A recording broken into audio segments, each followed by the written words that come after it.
Black Myth Wukong has had a whirlwind of news, from its stellar first impressions to the controversy around its missing Xbox Day 1 port, to its insane launch numbers. All news is centered around this game. Just when we thought that one particular part of the story fizzled out, it comes back.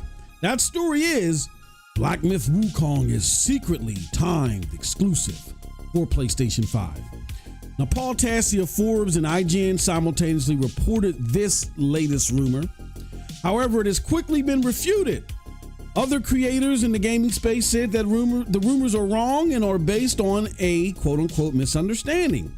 Now, Paul Tassi has tried to co-opt one of these possibilities given by the refuter, but doesn't that totally annihilate the steadfastness of his claims? Or is there more to this that Tassi and IGN are privy to that we just don't understand? We tackled all of this in the next installment of The Spill, our gaming hot topic video series. Hold on to your seats because we got a dang good show. Let's get into this one.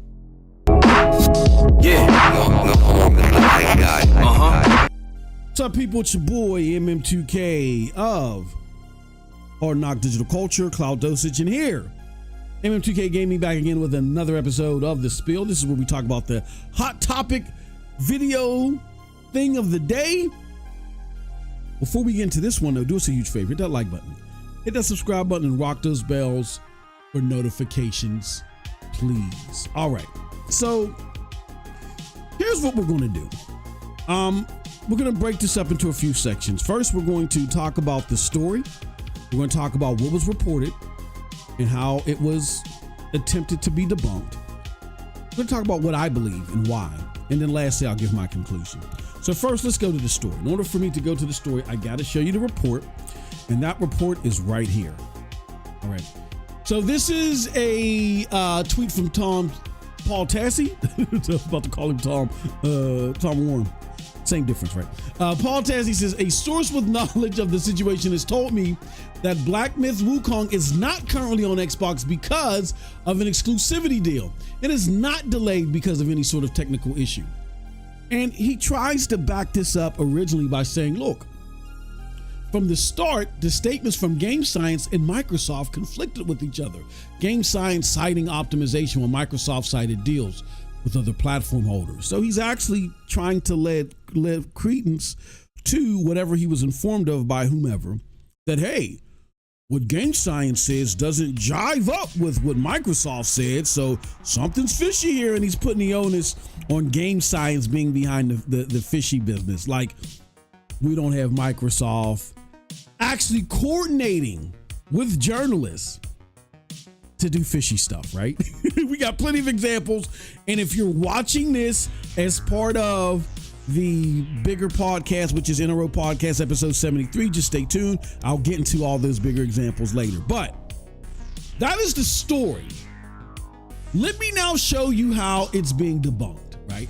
And shout out to my brother J-Dub. Now, I love J-Dub. That's my bro, Broadband Bully. Shout out. But it pains me because my brother J-Dub, as much as I love him, he's a troll, right? He loves trolling Xbox and making fun of Xbox. He'll say anything to make Xbox look bad.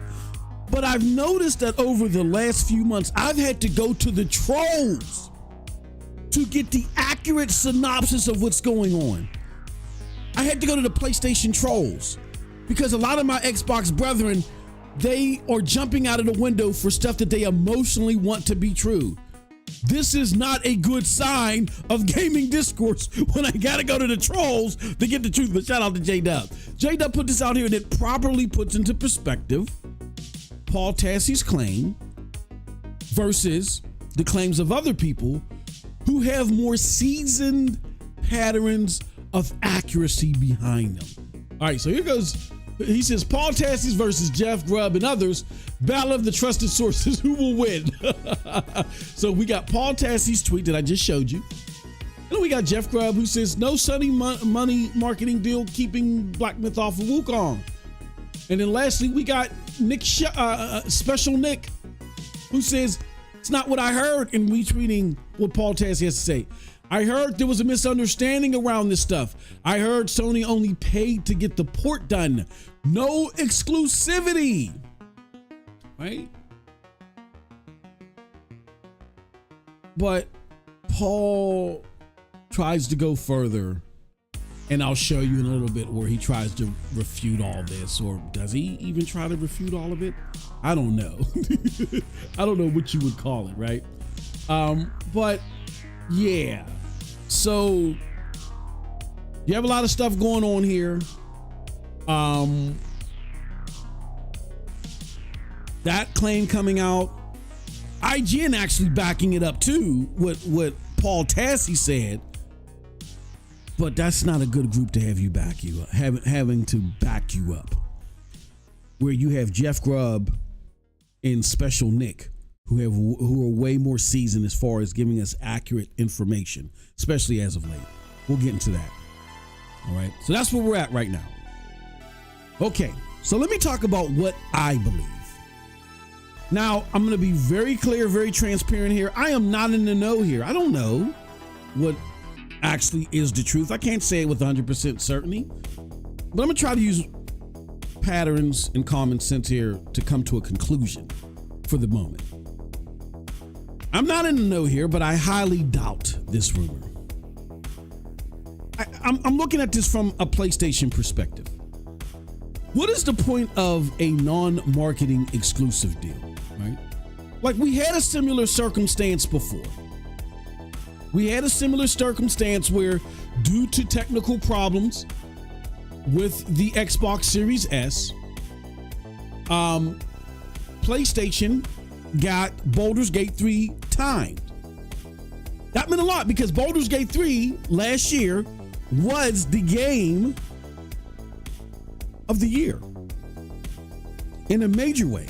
So if you're a console holder and you kind of exclusively have that console wise, that's going to highly affect the amount of consoles that you sell, even if it's a de facto exclusive due to systematic issues. What am I talking about?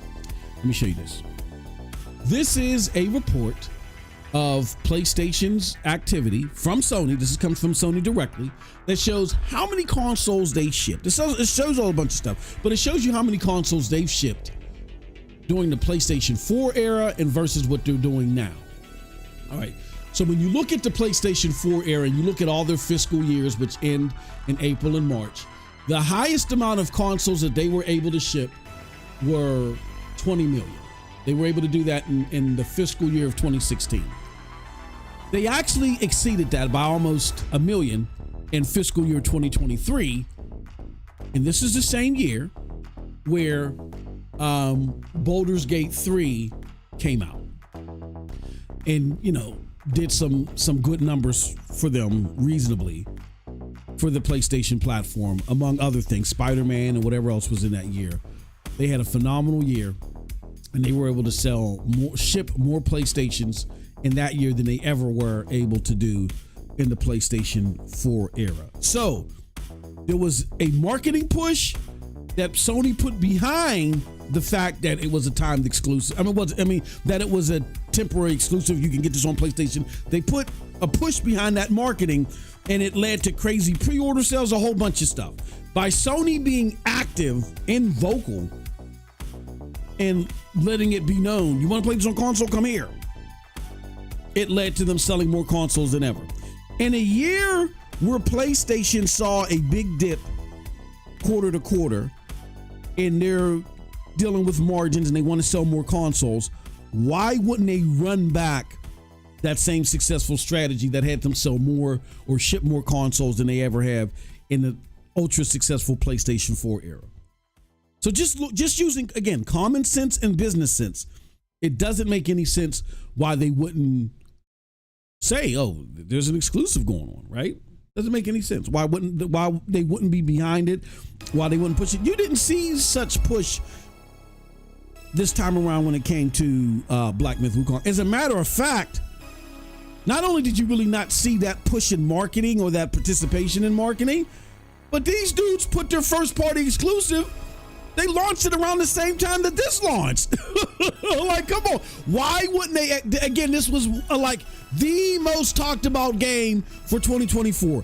Just like Baldur's Gate was like the talked about game of 2023. Why wouldn't they operate that same formula? Why wouldn't they? Okay.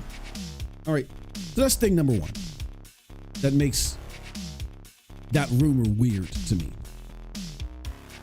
Another reason why that rumor is just weird to me is when I look at the two sides, Jeff Grubb and Special Nick versus Paul Tassi and IGN.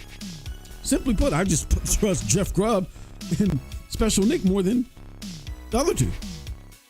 Jeff, even recently, Jeff correctly predicted the PlayStation State of Play, the time frame that it was coming, amongst others. Special Nick has been right on content coming from Xbox going third party. In contrast, IGN and Paul just aren't that trustworthy. IGN, when the original rumors of the Black Myth Wukong rumorsville started happening via something that some content creator had said, and check out our prior video on that to get more details on that. IGN first rode the exclusivity bandwagon and then had to retract it because they didn't know what they were talking about. Now they're back on. Paul's perception of information has always been off. Like his Helldivers 2 lost 90% of its player story when it just meant that there was a 90% drop in concurrent players. Doesn't mean that there's 90% less people playing. It just means that there's less overlap because people are having shorter play times. Matt Piscatella proved him wrong in the fact that it was still charting, that Helldivers 2 was still charting high on PC. So Paul Tassi's perception on this and a lot of things is just way off. And now you have a situation where Paul Tassi is actually trying to co-opt one of the things that I believe Special Nick said. He says, I have a lot of respect for Jeff and Nick. I would not have published without what I consider to be an extremely authoritative source. Frustrating to not be able to say more. Yeah, I bet you it's frustrating. It's probably not because you don't have anything, you're not allowed to say it. They probably aren't providing you anything. Situations have been described to me as bizarre, which I can certainly agree with at this point. So trying to use buzzwords to fancy up this rumor, which is a vapor right now, that doesn't do anything. Let's try to play on people's ignorance and dumbness. And again, I know there's plenty of them out there that follow you, Paul, that love your tweets. You got an army of quote unquote Mensa candidates following you, but we're all not in that same category. And then to make matters even worse, you follow up with this. You say, well, based on what they're saying, it seems possible a temporary exclusivity deal was done for paying to get a port done on PlayStation side without paying for a traditional marketing deal. Hold on, whoa. Why are you co-opting something that they're saying when you're so adamant that not only the person, but the information is spot on? Can't the person that told you this confirm that at the least? That doesn't give them away. They don't have ways of confirming on how they know in a concrete fashion if this is an exclusive deal. You got to now co-op what somebody else said when you came out and jumped out the G-Ride so forcefully. That doesn't add up, bro. It doesn't add up at all. No way. No way, Jose. And then to make matters worse, on a more serious note, as it relates to Marathon and Bungie, both IGN and Paul have done some recent glazing of Bungie that appears to put workplace conduct in a much better light than what it actually was, based upon the recently released story from Jason Schreier of Bloomberg about the game director of Marathon, longtime exec or so, whatever, at Bungie, him getting fired over inappropriate actions with some of the female workers there. You had IGN, while all this is happening, IGN doing a puff piece instead of doing their research and saying, oh yeah, but Bungie cleaned it up, when there was evidence to the contrary.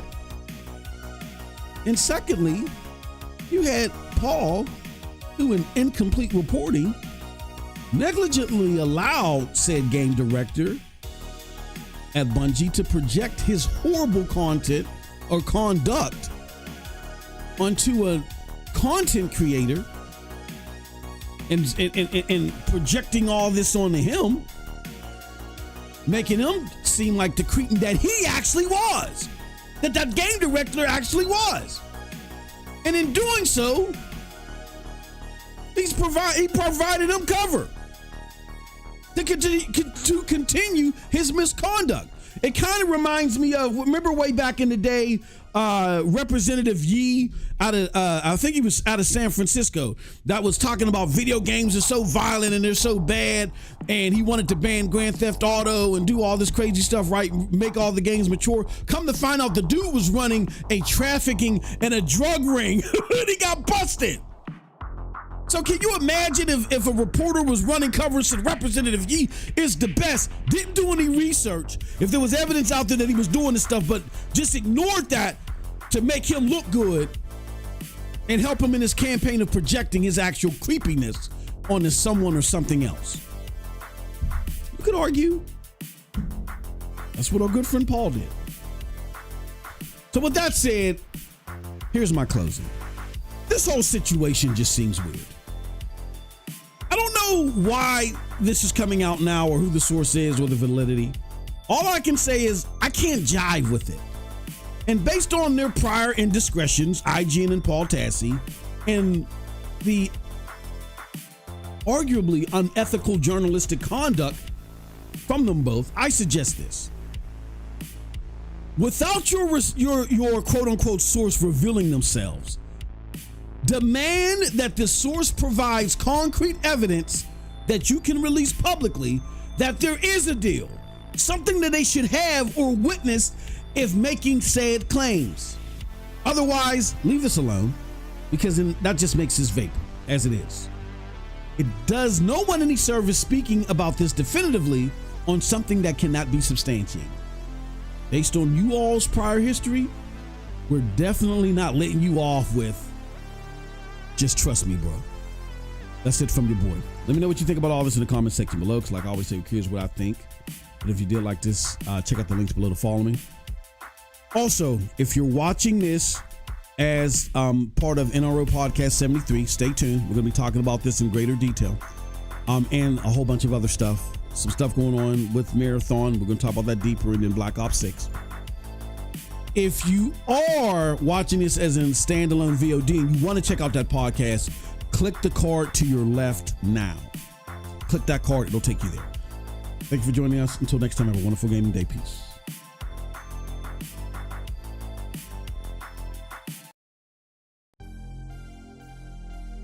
Black Myth Wukong has had a whirlwind of news, from its stellar first impressions to the controversy around its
There we go. We're live. What's up, everybody? What is up, everybody? It is your boy MM2K. I'm here with Cold Blood, your co-host of the show we call NRO Podcast. This is where we talk about the latest and greatest in the video game AAA gaming sphere. And man, oh man, do we have a show for you. As you can tell by that beginning intro videos, ran 18 minutes. Thank you for checking that out. Yeah, we're gonna be talking about this whole Black Myth Wukong BS. In my opinion, we'll get Cold Blood's take on it. We're going to be talking about what's going on with Bungie and Sony with this latest marathon revelations. And then we're going to be talking about Black Ops 6. That's what actually me and Cold Blood were talking about behind the scenes before we went live. And I was like, no, we got to save that for the show because he's got way more experience in this than I, and you guys will pay attention to that. What's up, everybody? We see you in the chat. We see Phil Boss. He says, salute everybody. We see Muhammad Riot. He says, up, MM and Cold Blood. Thank you very much for that. We appreciate it, good brother. We got MVBN. He says, yo. We got Geek the Sneaking Owls. He says, hey, yo. I think he wanted the boom, boom, boom symbol, but it just said boom, boom, boom. And then we got Navanzor. He says, we're here. That is what's up. All right, let me do this. I failed to do this because I want to be able to put you guys' comments up. This is my failure. But before we do that, let me go to my good brother, Cold Blood. Cold Blood, isn't this was your final week of night shift, right? You're done with night shift, correct? Yeah, bro. Oh, shit. Awesome. Are you sad? You said you ain't gonna No. I mean, I'm sad I'm not gonna get the same amount of money paid, but yeah. No, I'm not sad that shit. to have another week of this bullshit, bro. Oh man. So with that said, we're gonna be going back to a regularly scheduled program time period. Well, I'm gonna talk with Cold Blood, see what works best for him. Because either or is fine with me. Whatever works best for him, we'll figure it out, and we'll let you guys know next week. And also, I got free. Oh, I got free now for 3 weeks. Bro. Oh, that is right. Yeah. That is right. I forgot about that shit. Well, he'll be doing a lot of gaming. Hopefully, we'll get some game video too, if he feels like it. Sure. He has a much deserved break coming up. But yeah, I forgot about that. Shit. That's awesome for you. Get some time off. What I want to say? Yeah, we are going to be talking about, and I'm setting it up now, so bear with me. We're getting your comments out there. We're going to be talking about Black Myth Wukong. We'll be talking about, like I said, Marathon and Black Ops 6. As far as honorable mentions, yeah. So Cold Blood, I didn't get a chance to talk to you before, but I was rapping with Geek. I know today we were going to do the raffle for the month raffle, but if it's okay with you, I would like to do it Monday, because I am working on a loyalty program, meaning our members are going to our most stringent members and supporters, like those that have been active the most. I want to make sure that I'm calculating that correctly, because Geek had brought something to my attention yesterday. So I want to definitely do that. So if it's okay with you, let's do the member giveaway on Monday, where I can confirm that we got that all together, if that works for you. Okay. All right. Yeah, we'll be doing that on Row Podcast. Not Row Podcast. Mic Check on Monday. We originally were going to do it today. Oh shit. We were originally going to do it today. All these screens and everything are not working in my favor. Okay, come on. All right. So yeah, and then we're gonna talk further about what a loyalty program for our members is gonna look like. Like, we want to make sure that those that are supporting us the most actually, you get recognized for that. You know what I'm saying? So we'll definitely be working on something, and we'll roll something out totally. But I was tinkering with some things behind the scenes. I just want to make sure I got everything accurately. So we'll be doing that giveaway on Monday. Have you had a chance to play anything this week, Cold Blood? No.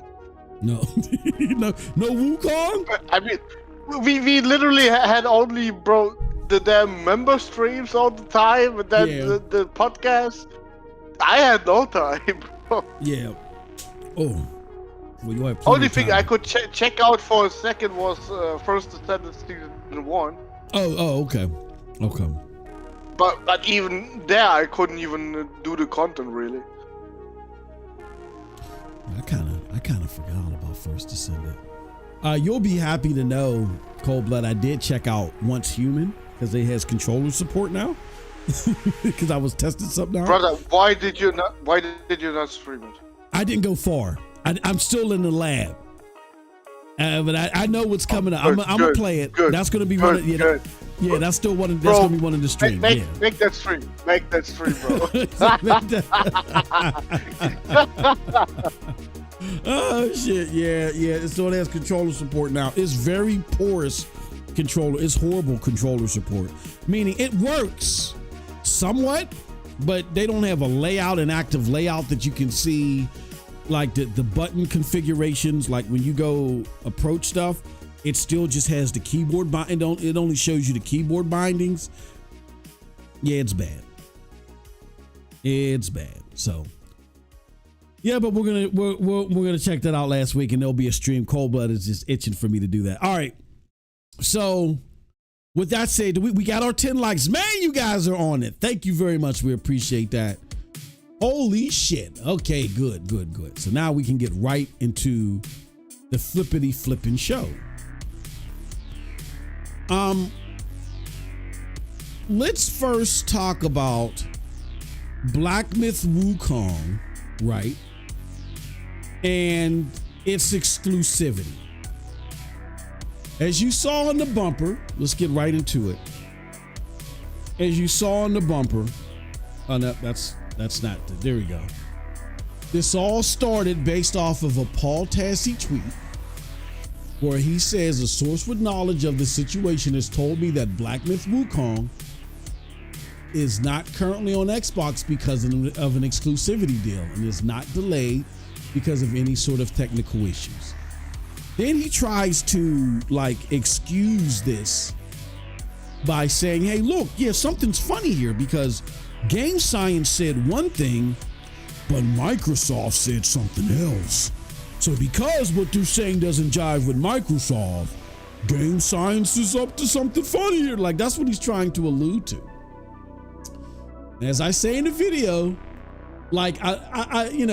J-Dub is the homie, but we all know J-Dub is a troll, and he will say anything to make PlayStation look good and Xbox look bad, right? But he's more of a reliable source than Paul Tassi is on this. And that's a fucking problem. When it comes to Jamie's Act, who else we got here? We got Dreamwalker up here. We got so many people up here that are putting shit out here, right? About this whole situation. Like, you'll see they are reporting on this more accurately than Paul Tassi. And they are PlayStation trolls. This tells you the horrible state of affairs when it comes to Xbox, when it comes to journalism, period. So you got Dreamwalker up here that said, look, this is Jeff Grubb's take. I talked to someone who would know, and there's no Sony marketing deal keeping Black Myth Wukong off Xbox. Special Nick, there's a misunderstanding around this. I heard Sony only paid to help get the port done, right? So then we have Paul Tassi, who, in reflection to all this news coming out, he says, look, I have a lot of respect for Jeff and Nick, and I would have not published without what I consider to be an extremely authoritative source. If that is the case, why can't you come out and provide the concrete proof that there is a deal? My source witnessed this. Here goes an email or something concrete. You should be able to do that without giving your source up. You ain't got to tell us who the source is, but give us something concrete. If they're that authoritative, and here's the thing, y'all. An authoritative source either has to be there, A, when the deal happened, and can speak to it firsthand, or B, has evidence that the deal happened that they can show. I think you can release either one of those without retract shit without exposing who the source is. Can you not?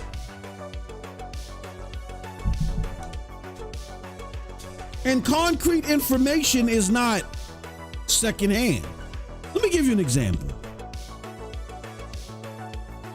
Before doing special projects, I managed managers. And so then I would be sitting in our managerial board and I would be there when decisions were made, right? So one time a decision was made for us that we were going to create a new area, right? So as I'm sitting in this meeting, I'm being told about this new facility that we're going to work in and all this other stuff. And it's going to roll out over the course of 3 months. So let's just say, for instance, if some reporter was like, hey, MM, you got any news going on at where you work at? And I'm like, yeah, we're investing a whole bunch of money in this new facility. And I go tell them that. Even if I'm on the managerial board, the people that make that final decision along that time frame could say behind the scenes, you know what, we realized our stock went down a whole heck of a lot and we can no longer move forward with this. And they don't explain it to us because we're just on the managerial board. We may be in meetings where this is being talked about, but we're not the decision makers. So unless I'm a decision maker where I get to sign off on this, it falls into my lap.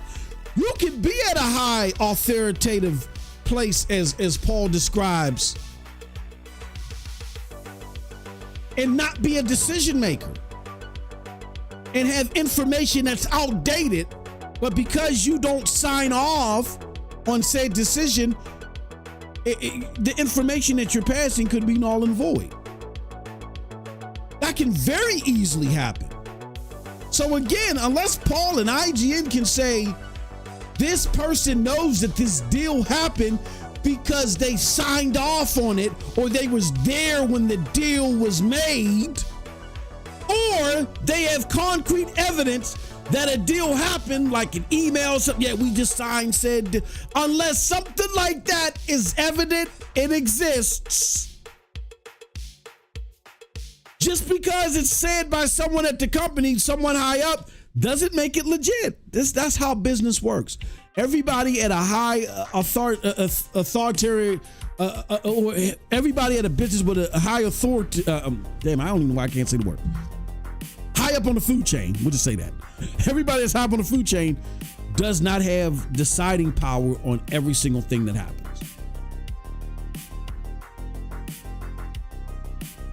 And Paul Tassi, in his inability to describe stuff properly, is shown time and time again, he doesn't understand business structure like that. He may know people, he's well known, he may know people, he just does not understand business hierarchy properly. He just doesn't. So you have that going on, cold blood. There's a bunch of other things happening as well. The doubts that I talked about as far as, Paul Tassi being challenged by Jeff Grubb. Like, first he says, it's frustrating that I can't say more. You probably can't say more because you don't have nothing concrete to say. You just saw somebody high up the food chain. Hi, I'm high up the food chain. And I'm high up the food chain at Xbox. And hi, I'm going to tell you something at PlayStation. Like, get the fuck out of here. Like, yeah, whatever. But now he says, based on what they're saying, it seems possible hold on. How are you entertaining or co-opting a possibility that comes from someone that's debunking something that you said? Meanwhile, you're talking like this person that gave you said information is super solid. Shouldn't all your confirmation come from this person? Not the people that are trying to debunk you? We saw this before. Remember when Jazz Gordon tried to come out and say, oh, the SNK games aren't coming because of some type of programming thing and Microsoft is working on it. And Special Nick said, bullshit, bro. I'm done manscaping Phil Spencer. We're going to tell the truth now. They made us look like fools. I am plucking all of his pubes from my teeth. Here's what's going on. They don't think it's fucking worth it. Only for Jazz in the similar fashion to now co-opt the people that were debunking him.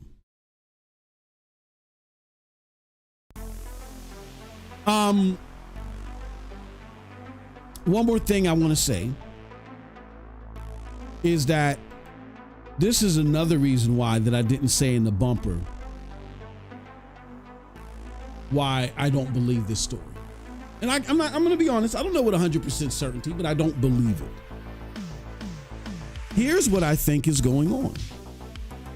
This is an article from a site called Game Revolution. And they talk about Black Myth Wukong as it was being introduced to the public. This is an article from August 20th, 2020.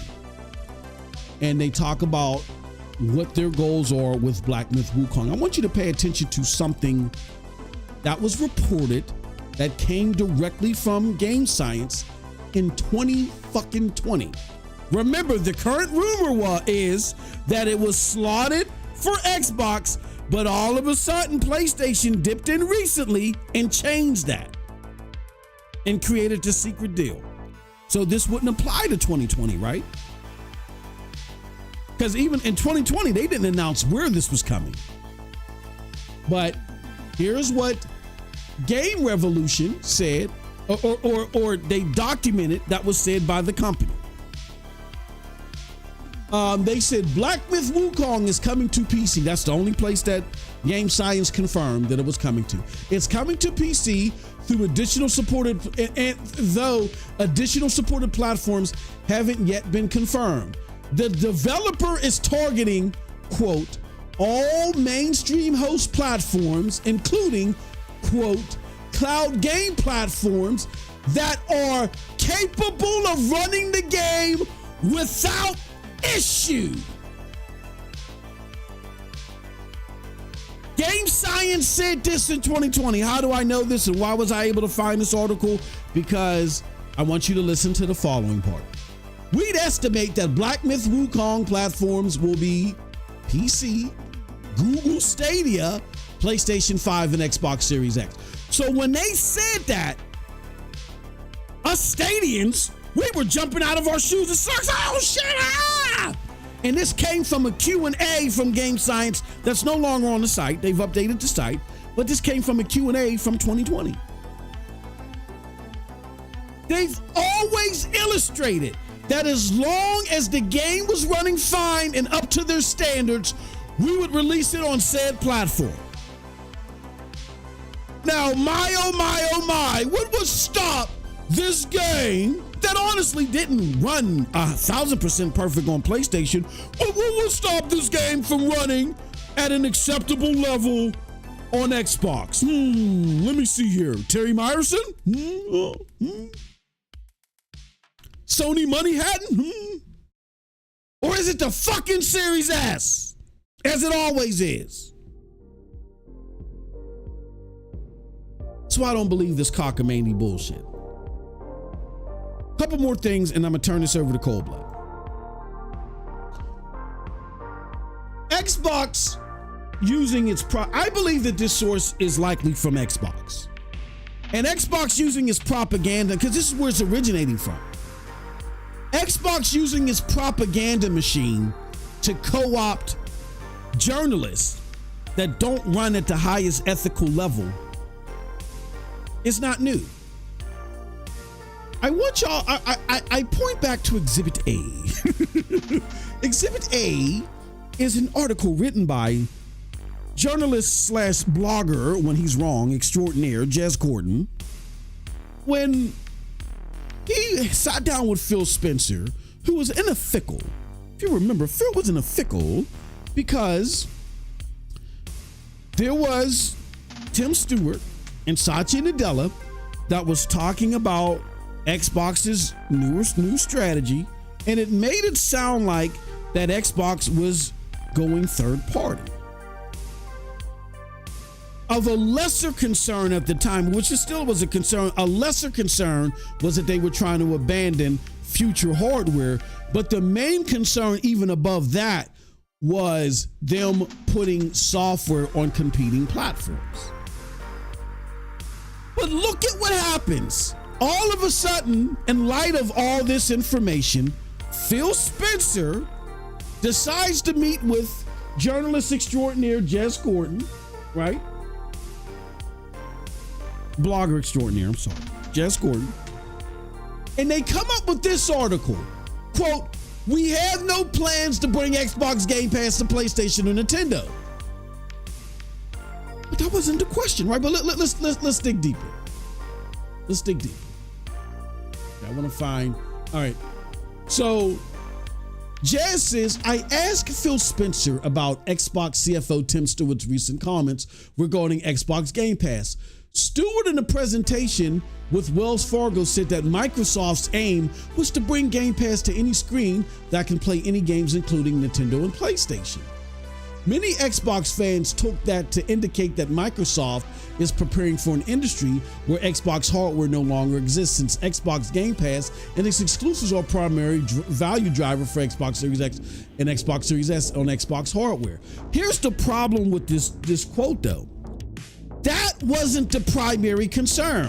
Tim may have hinted towards that, but the primary concern, remember, because you had other content creators say, and then our homie Fonzarelli say, "Oh, it's a reading comprehension thing. They read this little line about and it's all about ABK." Remember, the bigger concern was what Tim Stewart said about Xbox games, whether Game Pass or a la carte, coming to other platforms in entirety or period.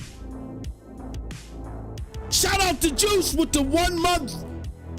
Yeah, I mean with the gifted. Thank you. And Michael Morden getting gifted one. Thank you, brother. Yes. Yes, Mr. Grimm. Xbox execs are playing PsyOps with their hardcore supporters. Absolutely, but they gotta wisen up. That wasn't the concern. And of course, Phil answered and says, "I'll start off by saying we have no plans to bring Game Pass to PlayStation or Nintendo. It's not in our plans." Who cares? Because as we know now, they were bringing their stuff third party. And as we're getting from other indicators, the whole slate is coming.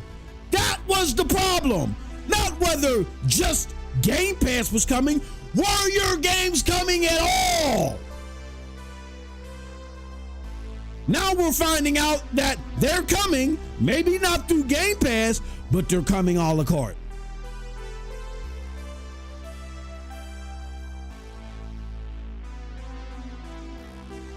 But see, when you have unethical journalism happening, where it's formed to prop up propaganda from a multi-trillion-dollar company in order to deceive consumers, you have this type of stuff happening. And you know what? If I was a betting man, I would suggest, off of my knowledge, just my synopsis of this, I would suggest the same thing is happening here. Now, prove me wrong. I'll be more than glad to admit that I'm wrong in my synopsis or my thoughts if you can provide proof. But I can't understand how you wouldn't be able to. Your source should be able to say, okay, here is the concrete evidence that this did happen. A, here goes an email or whatever, you know, a post-it or something. Or B, I was present at such and such happening, or I have information about, I have front end information about a specific event that where this and this and this happened. If you and your source and you as a journalist are not savvy enough to collaborate and figure out a way to cascade such information without exposing your source, then the source and the information itself is fake. Okay.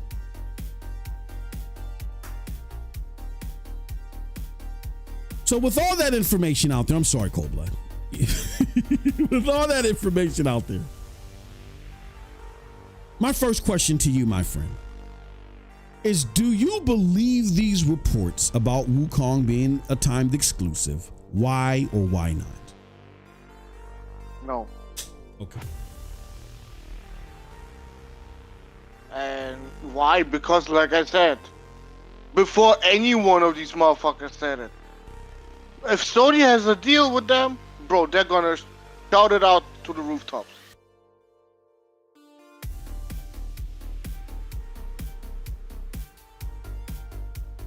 I totally agree. This is, I pointed something out earlier in the video. I don't understand this. Let's back away from discrediting Paul Tassi and IGN, which that's not difficult to do.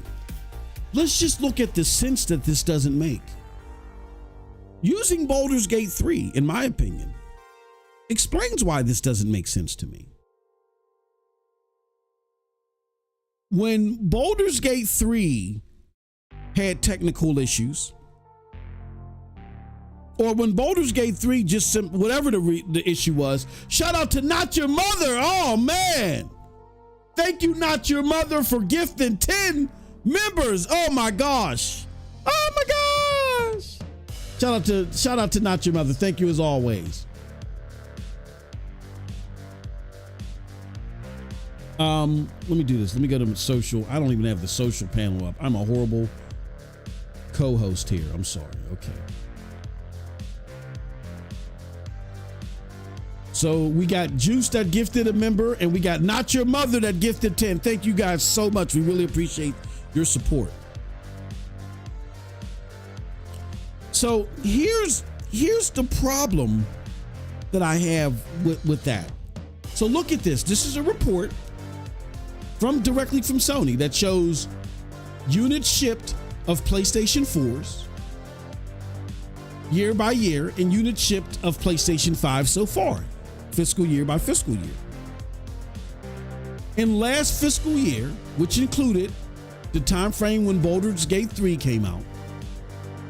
And what was Boulder? I think Baldur's Gate released in August, right? When did Baldur's Gate 3 release on PS5? I think that's when it released, Cold Blood. Oh no, it released in September. On September 6th at 9 a.m. Okay. I just want to see something. Okay. So it released during this quarter, which where you look at this quarter, you see how significantly higher this quarter is than previous quarter twos. And then you look at how significantly higher this quarter is versus other quarter threes. I would attribute that in part to Baldur's Gate 3 during this time frame and a large portion of this time frame being exclusive. Baldur's Gate 3 was the biggest game of 2013. Period. So if that being an exclusive to the platform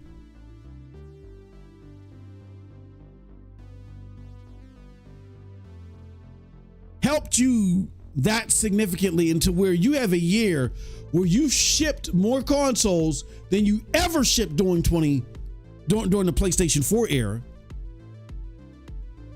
And part of that success was, okay, once you discovered this was coming to Sony only at launch, you supported it in marketing. Why wouldn't you do the same here? Like there wasn't that big push in marketing that was supported by Sony for Wukong. As a matter of fact, Cold Blood, these motherfuckers launched the game of the century Concord. They launched their first party during the same week. That's not relying on that's not granting the same support that you did with Baldur's Gate 3. You're in a situation where you said, look, fiscally, we're going to sell less consoles than we did last year. And understandably so. Even though you're getting flack, what has to be remembered is that you sold more you shipped more consoles last year than you did any year during the PlayStation 4 era. So you're going to see a downtrend. But to help minimize and lessen that gap, why wouldn't you promote Black Myth Wukong? Maybe you don't promote it because you're not sure how soon it's going to take them to fix whatever problems they're having at Xbox.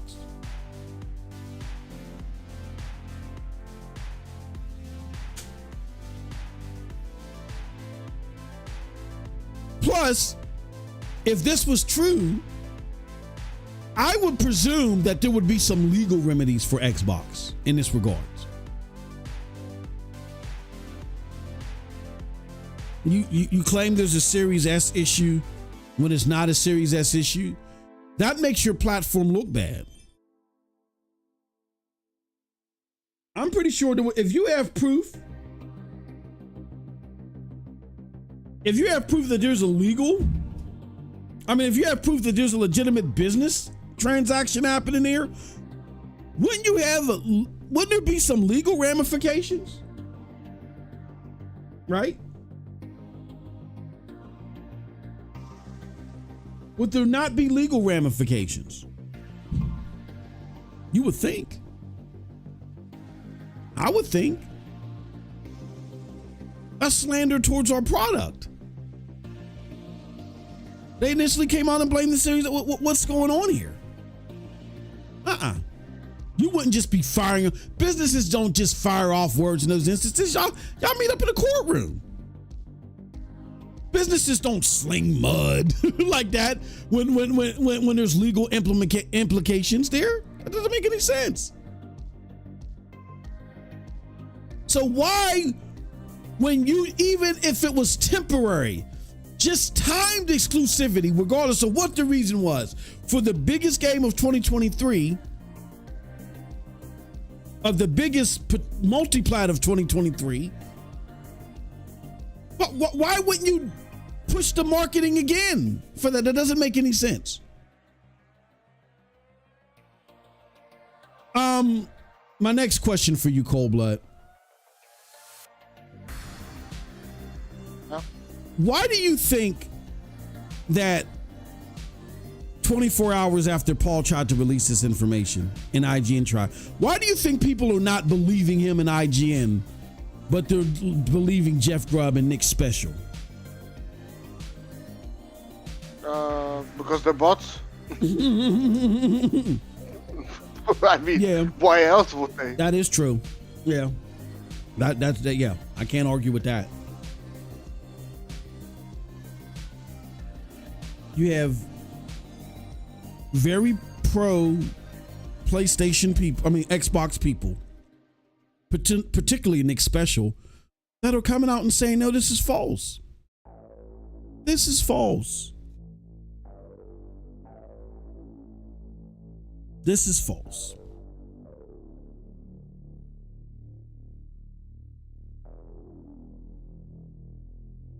Also, as I allude in the interview, not in the interview, but in the episode of The Spill that you guys saw at the beginning of this, I wouldn't bet my right arm in anything that Jeff Grubb or Nick Special says. But with that being said, they're way more trusted than Paul Tassi and IGN. Way more trusted. Way more trusted than they are. Not going to name any names. I will just say that we have this story here about the marathon. We'll cover that a little bit. The marathon dude and their approach to Bungie and making Bungie looking like they were saints and they were cleaning things up when they weren't saints. That's just weird to me.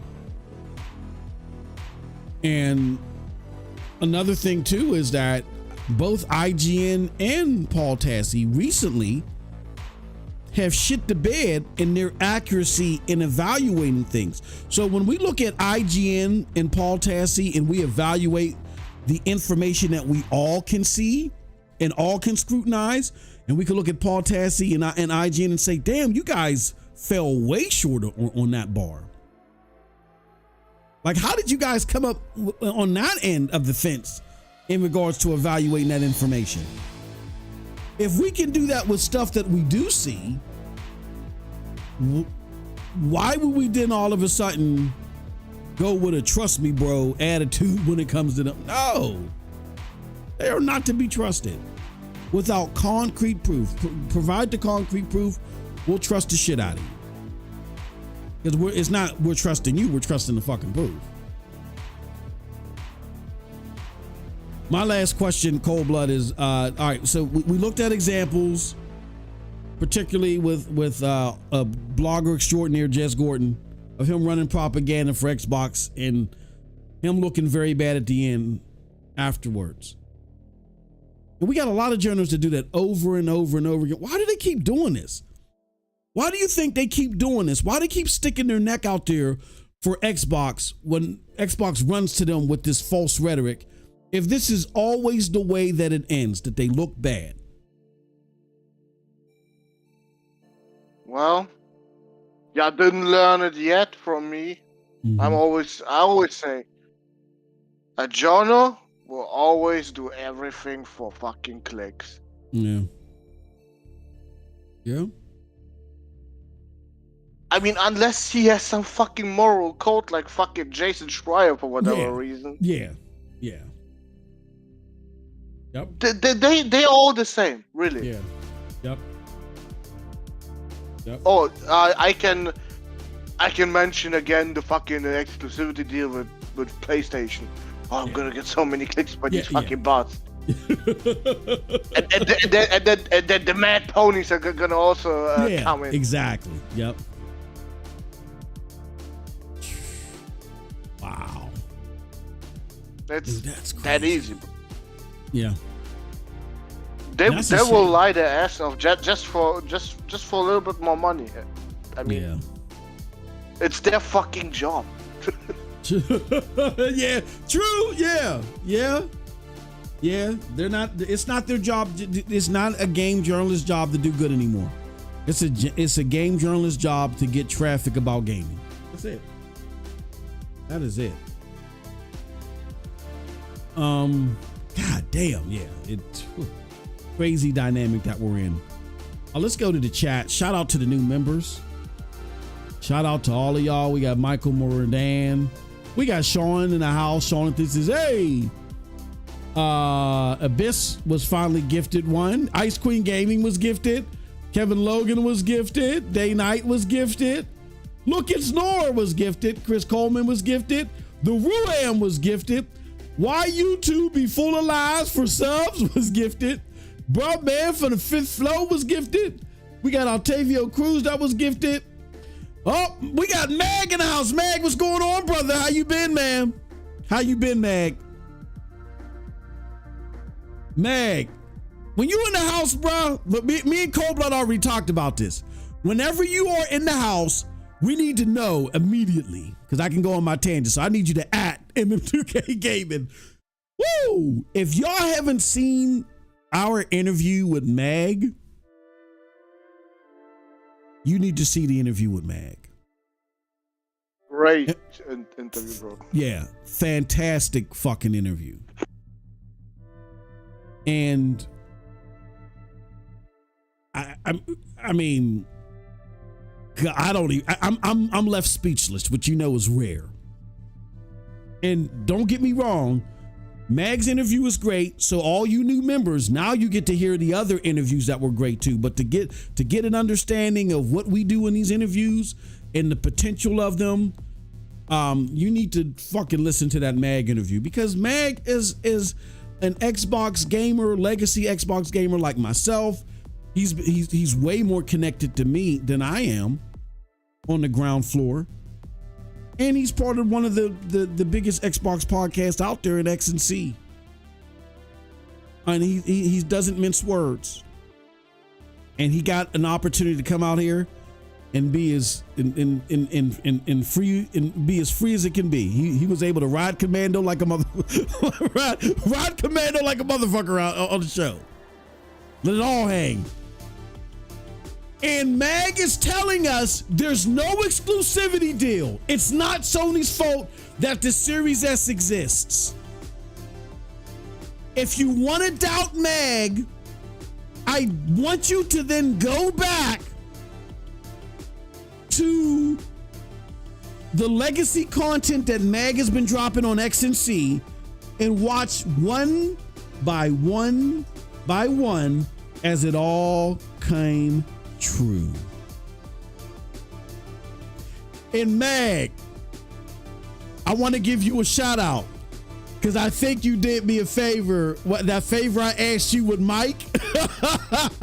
If you did, I think you did it. If you did, I appreciate it, good brother. I thank you for that. I really do. I really do. I really appreciate that. That means a lot because I really like Mike. I really do like Mike. I know Cold Blood is like, oh man, get this.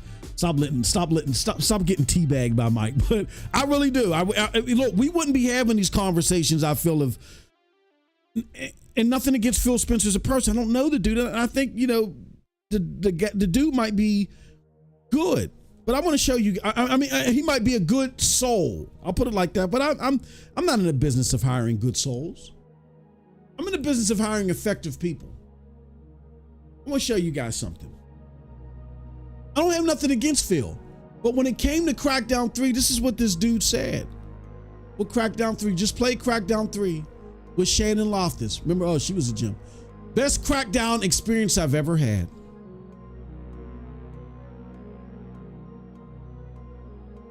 And I don't think he was lying. I think he meant that. I don't think that Phil is a mean. Go ahead. Phil Spencer is live right now on PAX West or whatever. Oh, he is? Yeah. Oh, shit. Tom Warren just put it out there. Hold on. PAX West.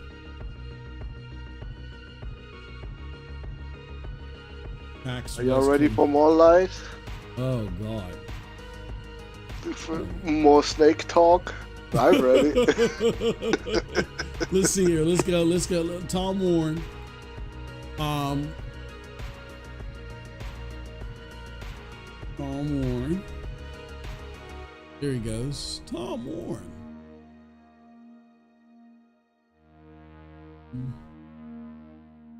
There he goes. It's on Twitch. Let's go right here. He says Phil Spencer is on stage live. You know that Not Your Mother just made the worst nightmare for you. Why would he do? Well, he gifted you 10 subs, so Friday back. Yeah, he did. So next Friday, oh shit, you gonna make that one? You gonna make me play What's Human, ain't you, motherfucker? Whatever y'all think. No. You played it yourself. Okay. No, that is good. Yeah. No. Yeah, I owe you guys a Foamy Friday stream then. Yeah. All right. Okay. It goes. Oh, I don't know if he's still there though. How long ago was this? Oh, he might not be on the stage anymore. Let's listen. Oh yeah, he's not on the stage anymore. Okay. Risk of Rain 2. Okay. All right. So, let's see here. What else, Max? He says, yeah, no exclusivity deal. He says, Sony didn't money hat Wukong. We just suck. You heard it here first. He says, Mag tells it like it is. There's no line. Yeah, there's no, yeah. Mag, one of the things that I will tell you guys that I appreciate from Mag, and like I said, Mag, you're welcome here. Anytime you want to hop on, talk your shit, just let me know, and we'll make sure that we pull you in. I talked to Mag, and I said, Mag, I don't think Mag is gonna mind me telling it. I said, Mag, the way I do my interviews is they're not gotchas. So even if I don't agree with you on a particular point, I just let you go. You know what I'm saying? It's about the interviewee, not the interviewer. He said, Moss, I ain't got shit to hide from nobody. You ain't got to sugarcoat shit for me. I am coming out here and I'm telling you the truth. And I believed him, but I didn't know he was gonna come out here and do all that. You know what I mean? So man, you've earned yourself a lifetime access to MM2K Gaming panel. Because that's what we're here for. We're here for telling the truth. Just a quick side step for a second. I know there's a lot of you out there that don't like the content that I'm doing, right? You don't like the conversations that me and Cold Blood have. You don't like Cold Blood's bluntness.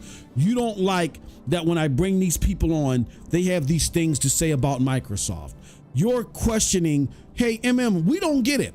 When you was over there at Stadia, don't leave Devil Shooter. When you was over there at Stadia, you were so pro Stadia, you were so positive. We don't get all this negativity around Xbox. Well, number one, you didn't follow my content. Number two, you don't understand the purpose of my content.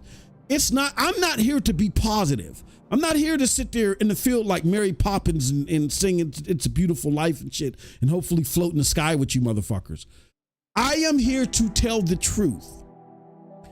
I was so pro Stadia because I felt like that Stadia, there was so much untruthfulness being associated to Stadia that I felt like I needed to counter it with the truth so people could just try it. Doc Dark. When Doc Dark came on, how he became a friend of the platform is I told Doc, I said, Doc, there's some things that I've heard you say. I like you as a creator, but there's some things I heard you say about Stadia that simply isn't true. I'm going to buy you a Stadia unit and I want you to try it. And you tell us what you think. And he's like, whoa. If I hate this thing, which I believe I will, I'm going to dog this thing. And I said, great. Why? Because Stadia already has people like me. In order to survive, they need people like you. And if whatever they're doing wrong, they need to hear it from people like you. He said, okay. He ended up playing it. He ended up liking it, loving it, and enjoying it. It became part of his gaming portfolio. See, all I wanted was, I'm here for the truth. Whether it's positive or negative. As long as it's the truth, I'm with it. So a lot of you misunderstood my content. I am not a purveyor of positivity. I'm a purveyor of the truth.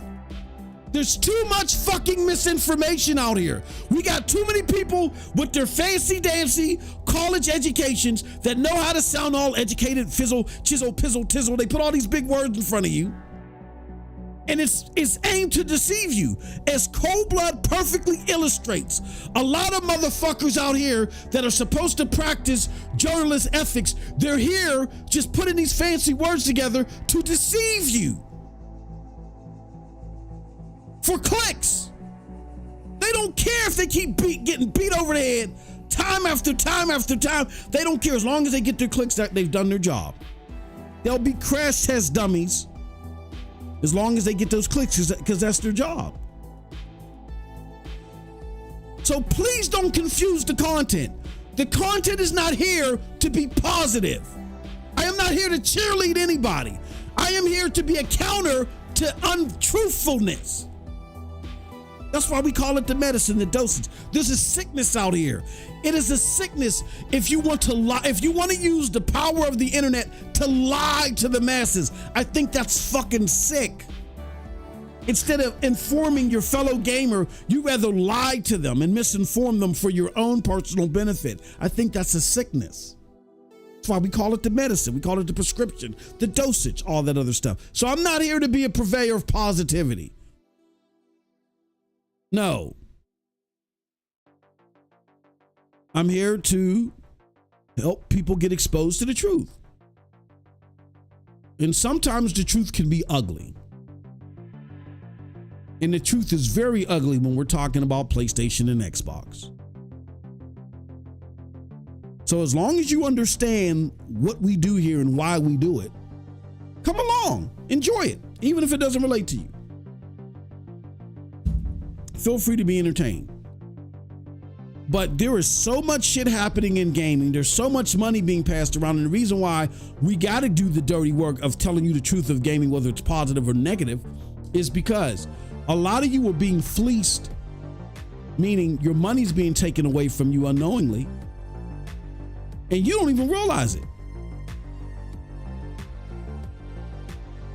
When Xbox keeps telling you, hey, oh, this is coming to Game Pass, and it keeps getting pushed back and pushed back and pushed back, and hope that you in a perpetual state of, put you in a perpetual state of wait because you're waiting for said product or said game, you're getting fleeced. When PlayStation fucking raises the price of the console in Japan a gazillion yen, you know what I'm saying? After because Black Myth Wukong was a success. Or they're trying to pivot themselves and take advantage of the PlayStation 5 Pro. Even though the yen has seen record lows, it's on the trajectory up. If you were going to raise that price rate, why didn't you raise it last year? Oh, you were trying to ship more consoles. You didn't want to affect that. And then because you know it's going to be a lower year, you might as well make more money. That's not, but you're getting fleeced. We're here. We're going to speak. We're going to speak out to that. Go ahead, Cold Blood. I'm sorry, brother. Geek wants all the smoke today, I guess. What did he say? He said, "I'm here for Nintendo."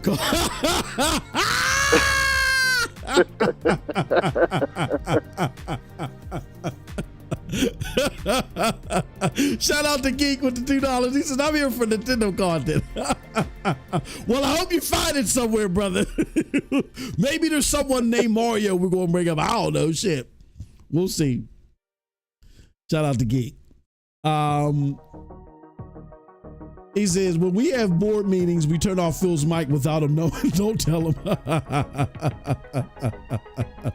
Hey, why have I not been around? Has I had a bit of a breakdown? Oh, well, I hope things get better, Ice Queen Gaming. I'm glad you were gifted another member. So hopefully some of my yelling and screaming might be in some weird way soothing for you.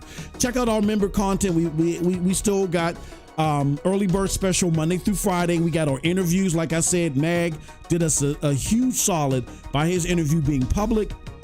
Him coming out here and just going commando out here, just letting it all hang out and telling you guys the truth. And him, also validating that there is no exclusive deal. It's just that the Series S sucks. You know what I'm saying? Yeah. And shout out to all of our members and support. Check out that great content. You're going to get a lot of it. Trust me. All right. So, what else we got here? Okay, yeah. So that's pretty much it for our Xbox conversation. Yeah, just to recap real quick. Neither one of us believe Paul Tassi and IGN source. I'll put it like this. I'll be nice. I'll play nice. I'll play nice. I don't believe Paul Tassi's source. I believe Nick Special, or Special Nick. I'm sorry. Keep fucking up his name. I believe Special Nick, who says there's a misunderstanding. There was payment for porting service to be done. And somebody probably heard about that payment for porting service, because normally what happens is PlayStation just deploys people. And how do I know this? Because I've been on the podcast with the fucking creator of God of War. I was about to say Satya Nadella. David Jaffe. You can tell I've had too much caffeine today. David Jaffe, who, when we used to do the Best Damn Podcast on Z's channel, he told us how it works. When PlayStation has a problem, they deploy their tech people. Well, in this case, they may have deployed tech people and incentivized Black Myth Wukong by actually paying them to do extra work on the port. Now, it could be, now I'm going to use my business common sense, and Mag, if you're listening, tell me if you think this is plausible, because you would know better than I. One thing we do know is that PlayStation pays a lot of attention to digital foundry analysis. This is why the crummy, and Coldblood and I have both spoken to this and said it was crummy. This is why the crummy exercise of Black Myth Wukong codes for PlayStation 5 not going out, that's why that happened. Because they knew that the digital foundry analysis would kind of slaughter it. Now, end up being that most people are enjoying it.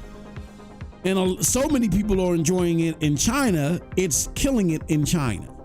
Like PlayStation sales have gone up significantly in China. So it plays well enough in China. Cold Blood is enjoying it, right? You've seen the streams on our channel, right? They're fine. Are they the best? No. Like, is it the best? I mean, not our streams. Our streams are just fine. Is it the best quality that we've seen this entire generation? No. But it's definitely fine, and you can definitely enjoy the game, right?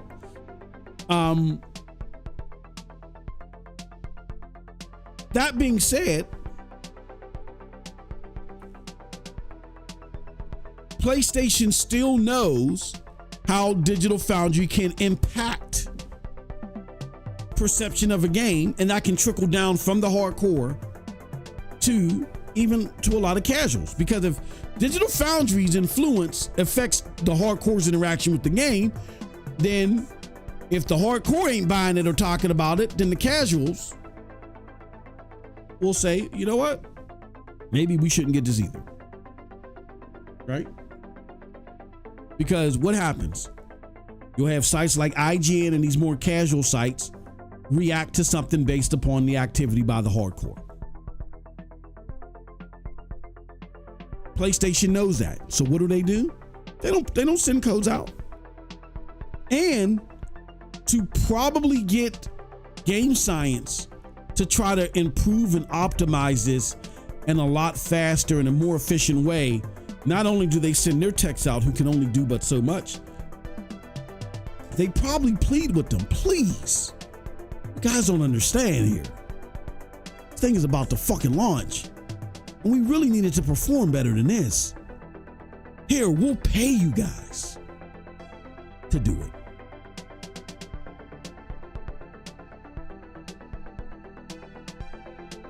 I think that's the most plausible thing, that they paid them to do it where they may normally not do it, because this is one of the biggest, if not the biggest multiplat of 2024.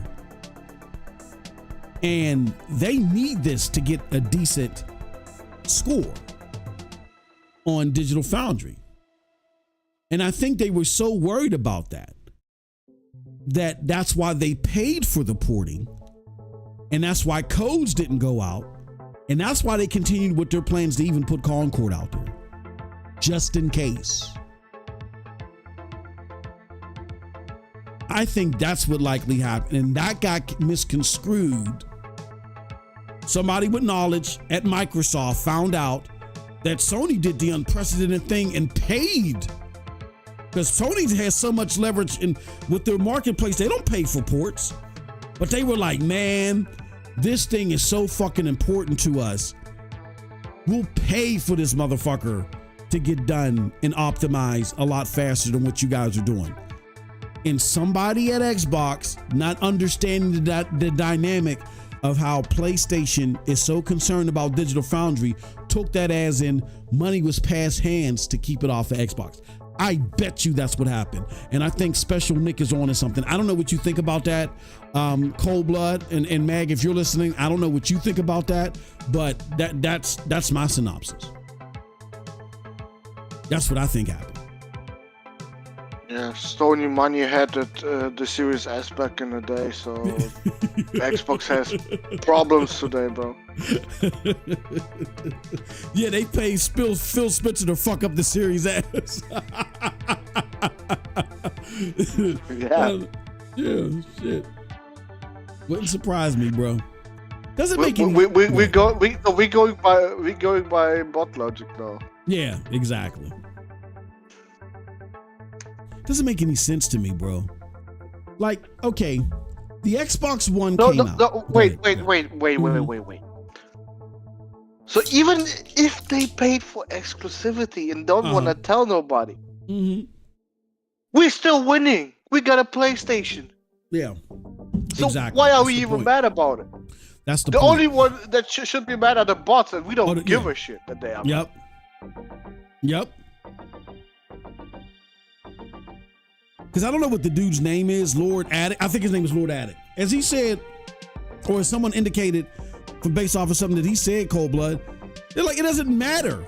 It's not against the law to do this. And number two, Microsoft, the richest company in the world, you can't combat this?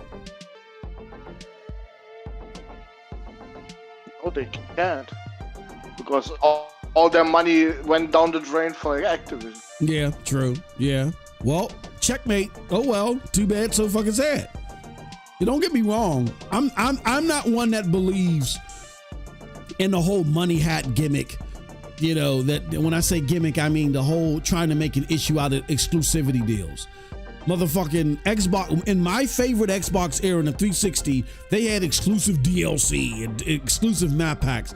I mean, if you consider that dirty, it still has in no way, shape, form, or fashion got as dirty as it did during the 360. You got to get a leg up. It's competition, for crying out loud. Exclusives have always been part of the game. And even if you sweep in at the 11th hour and make something exclusive, tough titty. The motherfucker that does it the most is the winner. So you don't get nothing. Yeah, please don't misconstrue or doubt of this story as just saying PlayStation would never. And anybody that does, phooey to Yui. That's not what we're saying at all. Like if we come to find out, believe you me, if the Xbox was the most popular console, yeah. You would hear today that PlayStation has an optimization problem and they need more time. Yep. Yeah. Oh, absolutely. And I think here's what happened. Remember when the person at China Joy had commented, see, that's when y'all sit there and y'all try to disregard things that people say because emotionally you can't handle it, then you block yourself out from the truth. And I say this thoroughly to those that are like, well, why not just create positive content? Because positivity and negativity can be factual. Do you guys understand that? So if all you want to hear is positive, all you want to hear is negative, you're cutting out on just about half. Because the game industry isn't all positive, it isn't all negative, it's a mixture of both.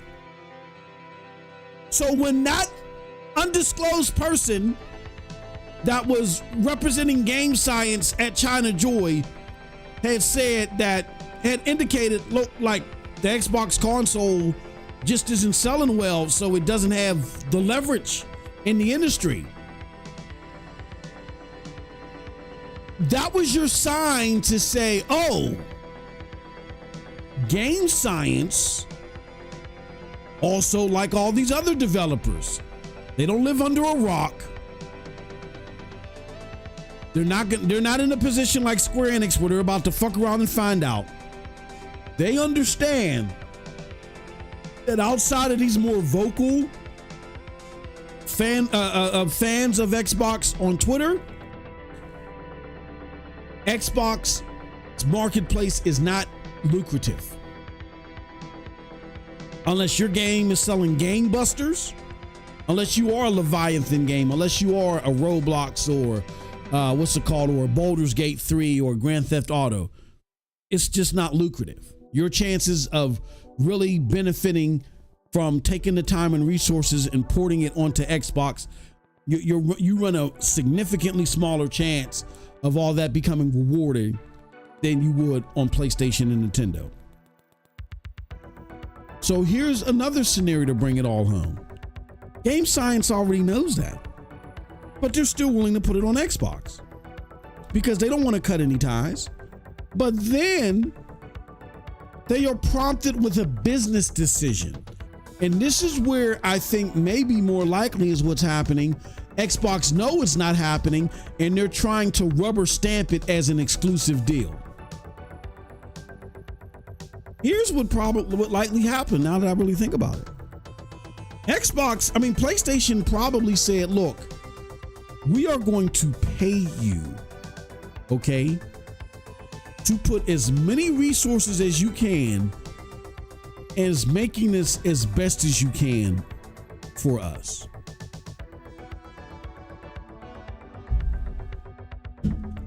And Game Science said,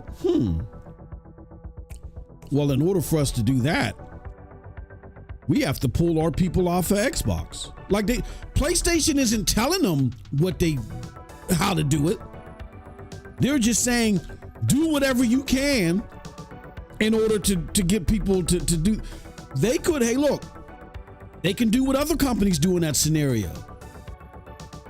Hire a porting team to work on the port on the Series S and X, and then they put all their experts on the PlayStation port. There's many ways they could handle this. Maybe Game Science just said, well, fuck the Xbox port. We ain't gonna get that much money from this anyway. Take everybody and put them on, assign them to PlayStation. Fuck all the people that we had on the Xbox port. PlayStation gave us money, and we're going to sell way more anyway. That's not an exclusive deal. And that could be, and that's why you don't see a lawsuit or you see this trickery in them trying to label it an exclusive deal, because they know that you guys have horrible comprehension. And when I say you guys, I mean you Xbox extremists. They know that you have horrible comprehension and they can get away with that. That's not an exclusive deal. That is Game Science realizing our bread is buttered on this side. So fuck the Xbox port. Fuck them.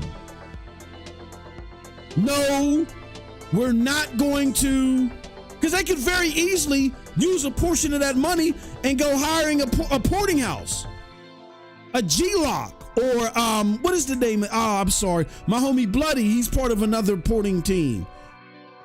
There's a bunch of porting teams out there that they could use part of that money that they got from PlayStation and hire them.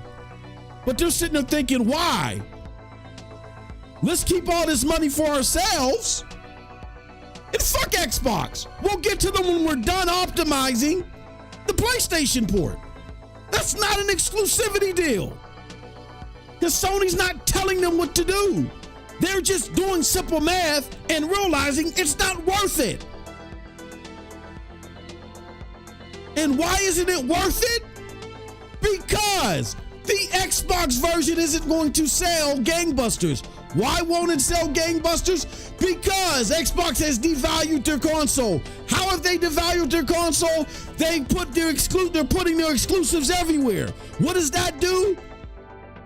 That makes gamers and hardcore gamers, your biggest spenders, say, well, why the fuck would I get an Xbox? I'd rather get it on PC. Or I'd rather wait till it comes to PlayStation. That devalues your console. Their decisions have consequences. So when you decide to do this at this rate, this is the consequence. It is up to Phil Spencer, who makes way more money than all of us probably combined listening to this, to understand the pros and cons of the decisions that he makes. And by y'all making this decision, companies, when faced and when put into this scenario, they're going to say, fuck Xbox. Xbox eat a bag of dicks. That's doing Xbox dirty. But what's the consequence of them doing Xbox dirty like that? They sell more? We'll live with that. That's not an exclusive deal. That is them realizing where their bread is buttered and just realigning the resources and just saying, fuck the Xbox version. It wasn't ready anyway. It was going to cost us way more than the effort to get it together. Fuck it. I think that's a more likely scenario. But Xbox, in their slimy, communicative ways, is probably going out there realizing that and trying to make it seem like an exclusive deal opposed to a realignment of resources.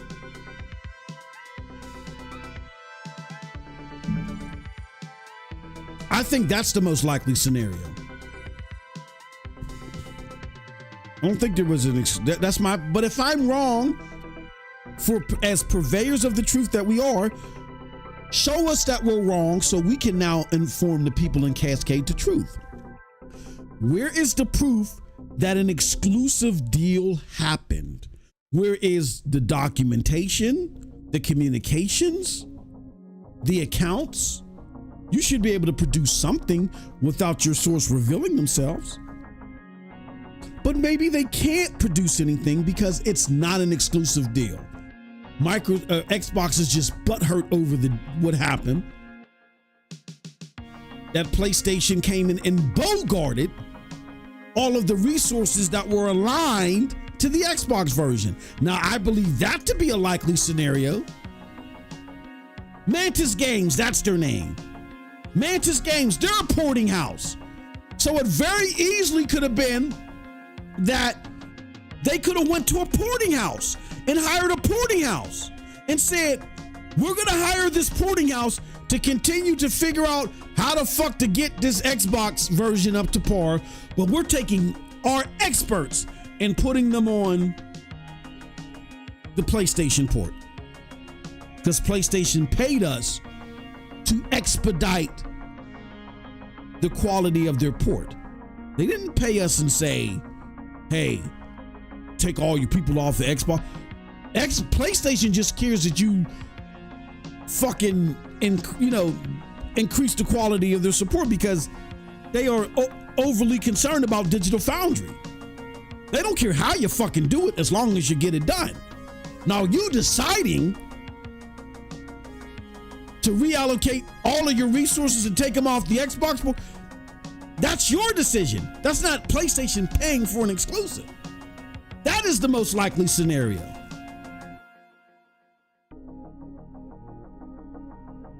But again, because of all the sleazy stuff that happened, let me show you again. All the sleazy shit that we have happened, this report, we have no plans to bring Xbox Game Pass to PlayStation or Nintendo, Xbox CEO Phil Spencer, because all the sleazy shit that goes down between Xbox and these sycophant journalists or those that cold blood, illustrate, just want to take advantage of clicks and ad revenue. You get misleading shit like this, and again, Jez Gordon, reporting from Microsoft or insinuating that there's a deal. There is no deal from all likelihood. That's the way I see it. If I'm wrong, prove us. If we're wrong, prove us wrong.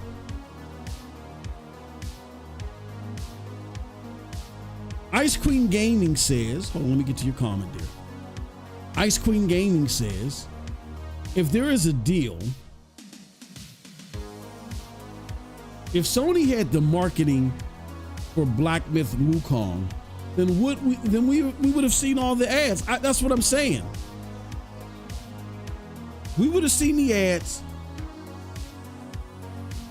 and at the very least, we would have at least seen it, even though there was an exclusive deal with Baldur's Gate. At the very least, we would have seen the support from in trying to support the marketing for it being on PlayStation. We didn't see the support that Baldur's Gate 3 got. You trying to tell me that they're not going to support it as much as they did Baldur's Gate 3 as how Baldur's Gate 3 even, from all intents and purposes helped push consoles as well? They even released Concord in the same week. Like, come on, man. We gotta stop that. We gotta stop the dumb shit. Worst fucking decision ever. Yeah. Yes. Dumb.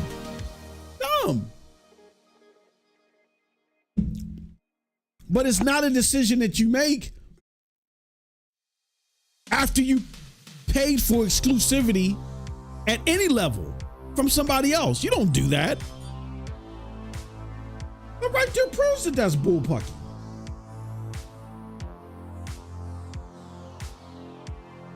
All right, we got to move on. Let's talk about.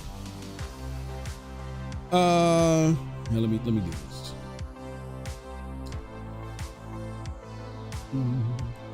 Let's talk about PlayStation, Cold Blood.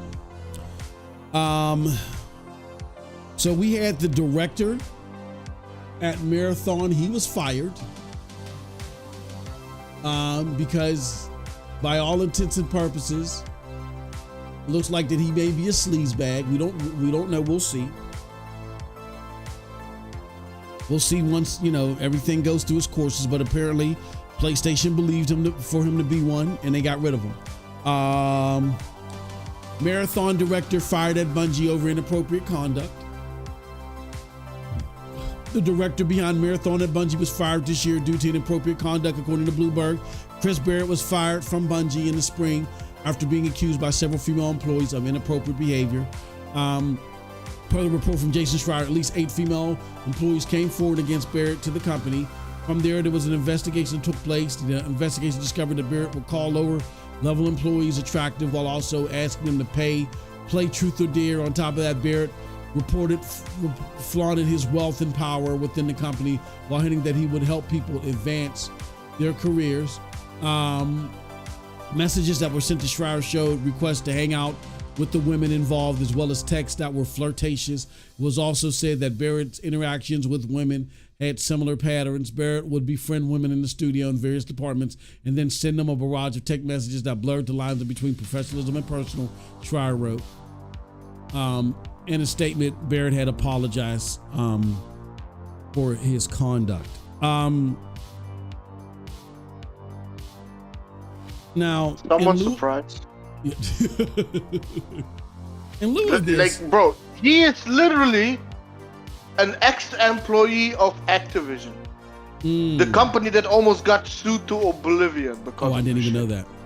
Oh, but wow. Why didn't you know that? Because Bungie was an ex-developer of Activision. They were all in cahoots with fucking Bobby Kotick, motherfucker. Yeah. Okay. I'm not surprised at all. Yeah, me neither. But to further extenuate what you just brought up, which is important, about all the sleaziness and shit. We remember there was reports that came out that Bungie leadership reportedly overstated studios' financial prospects to Sony, leading to the need for layoffs. The financials just don't work, it says.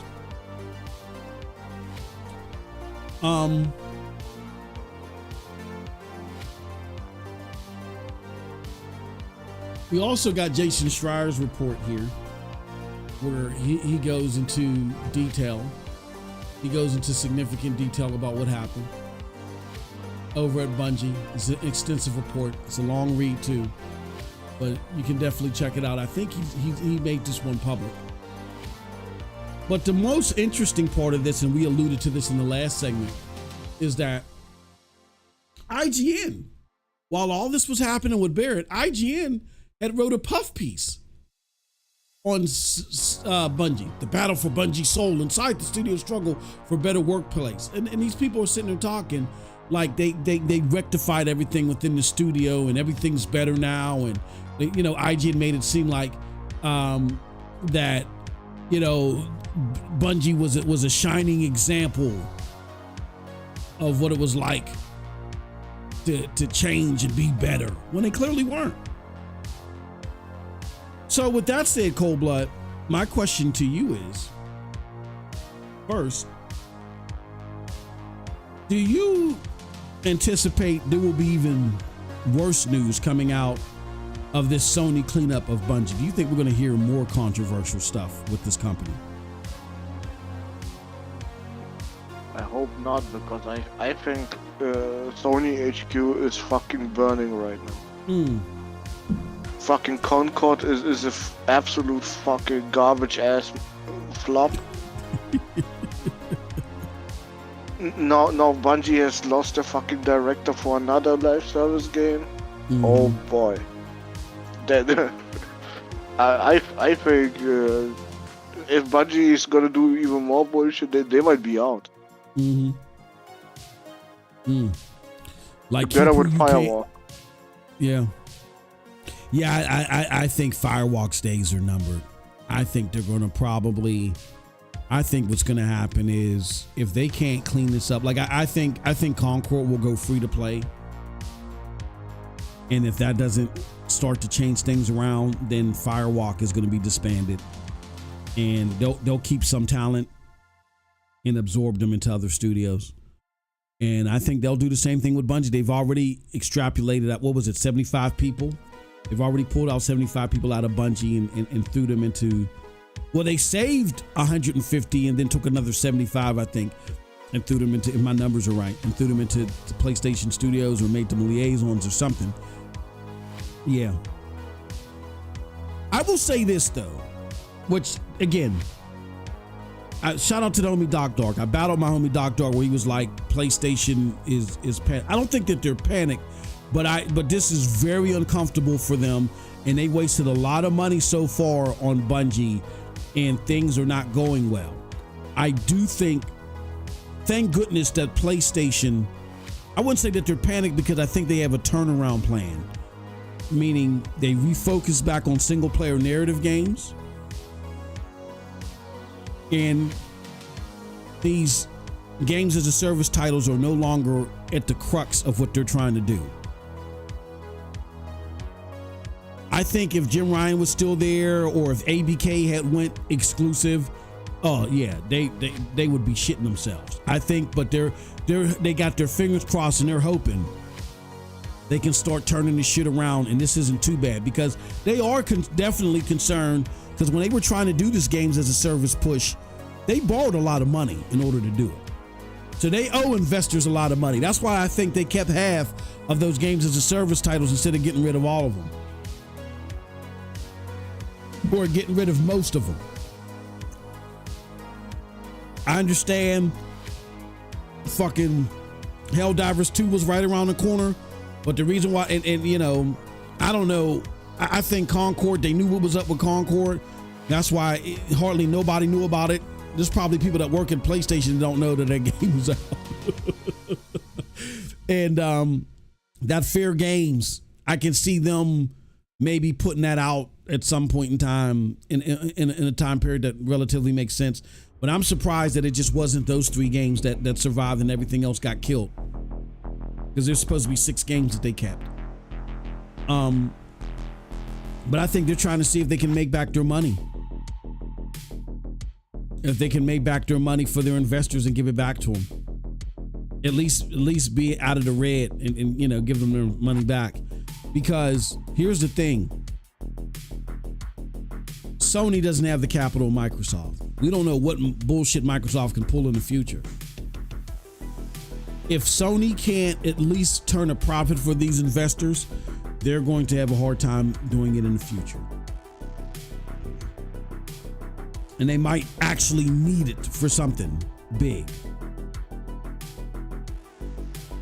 So yeah, I think that's why they kept it. Can I shout out the chat for being so fucking diverse with the fucking opinions they got? Like, I love this chat right now. Like, one dude says Concord is great, and another one says they should never have been the focus. Bro, you don't get shit like this on the Xbox podcast. No, you don't. Everyone is a fucking hive mind over there. Exactly. And what they actually do in some of those Xbox podcasts, Cold Blood, is when you're not hive-minded, they actually kick you. Do you want to belong or you want to be informed? That's an honest question. Like, you guys really got to think about that. Do you want to belong or do you want to be informed? We get trolls here and they talk shit and we let them go. Yeah, what Infurious One? Where's the Furious One at? Where you at? Thank you for Thank you for giving me so much attention. Sure, we'll clown anybody that wants to be clowned. But at the end of the day, no one is checking. Say, hey, Furious one, give us your link. Nobody's asking for his link. If you want to come here and get clowned, fine.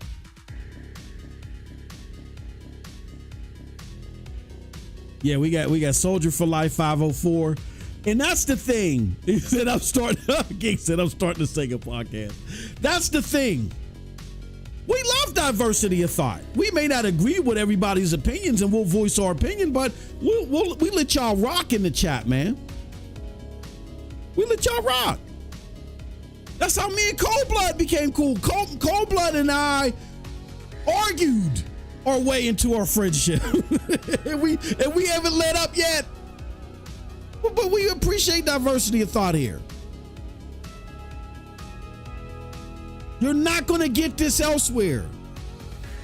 Particularly like they said, Xbox podcast. And I want my Xbox brethren that are still in your bubble with your lip curl. Ooh, I hate them ponies. That still want that now want to transfer from your Xbox support to what you really want to do and just hate on PlayStation.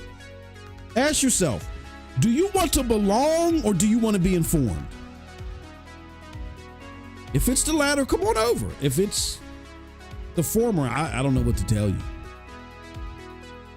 But in our opinion, Concord is a bunch of dog poo-poo. It's a bunch of dog shit. And I get that Concord may not be the worst game ever. It's not the game that was made that's all the problem. There are definitely problems with the game, but it's not all the problem. The problem is, in the most egregious and negligent way, Sony has poorly rolled this thing out. It's like they rolled it out to fail.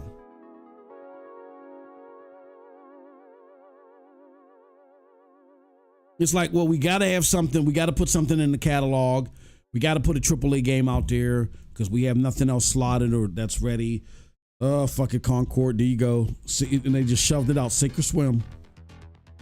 Sink or swim.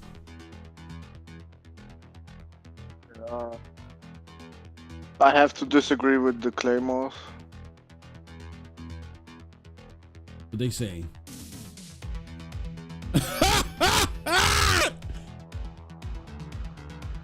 The Claymores. No. Okay.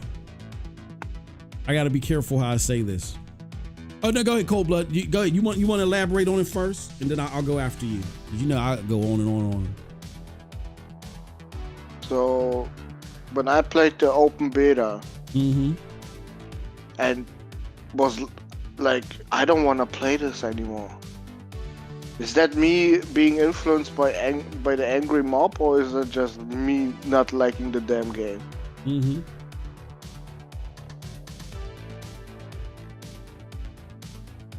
Yeah. And it's cool that you got so much hours in the game. I said it awesome. Openly. If you like a game, go ahead, like the game. But don't try to change someone else's opinion on the game that played the damn game. Yep.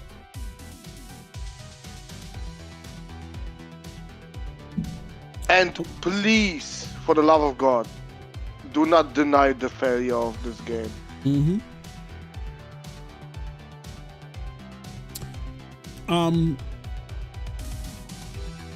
The Claymores. Can I say something to you? You're not gonna like?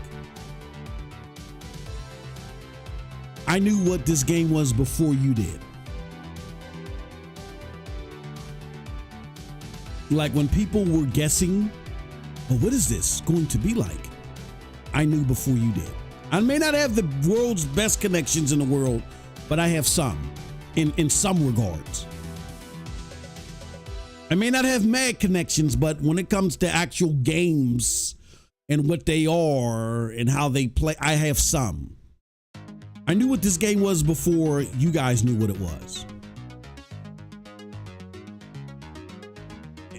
And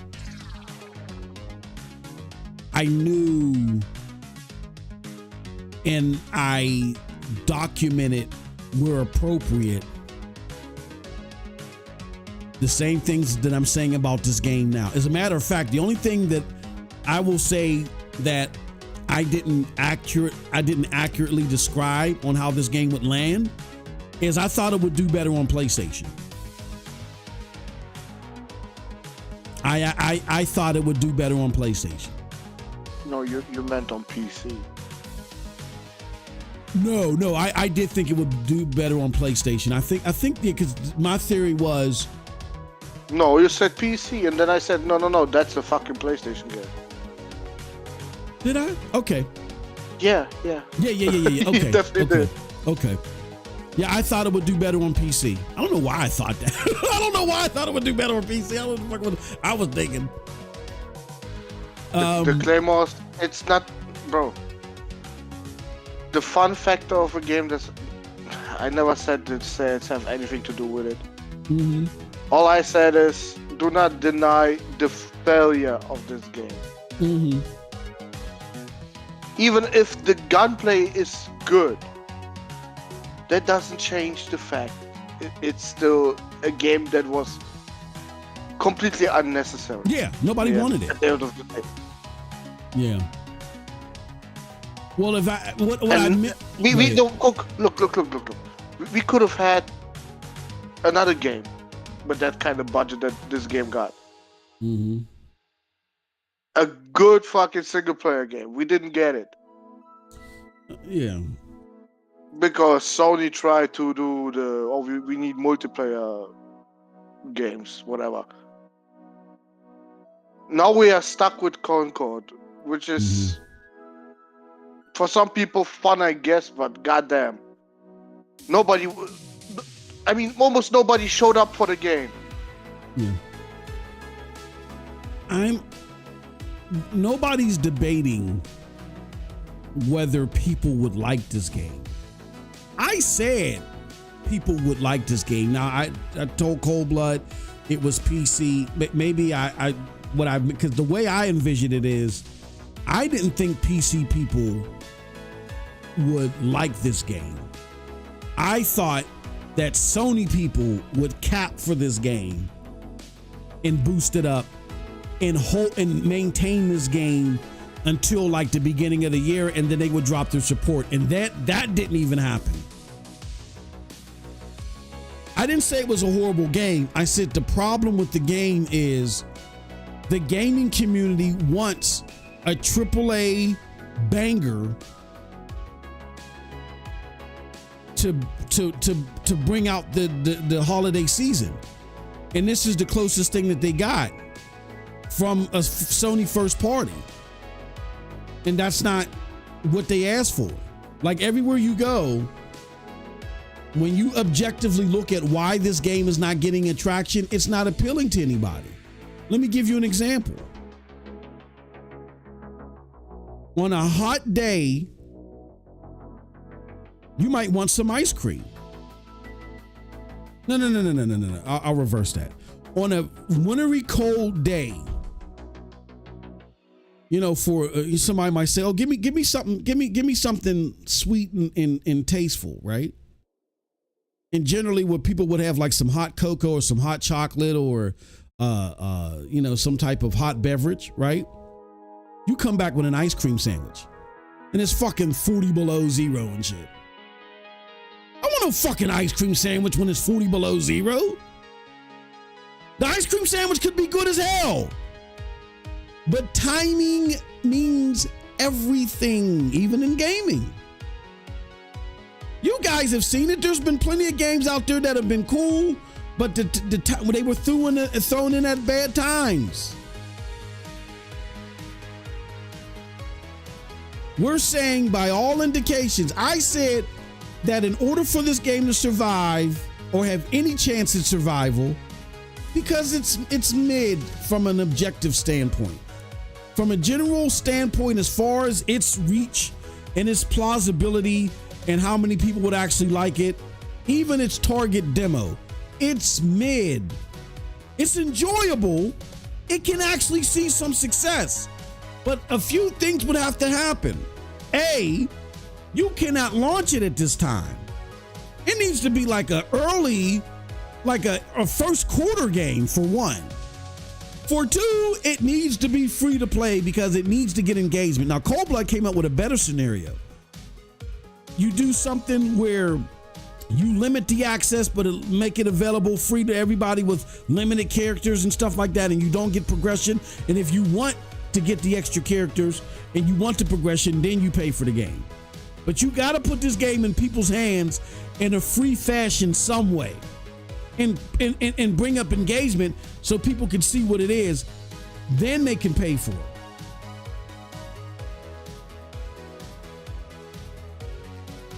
That's what we said.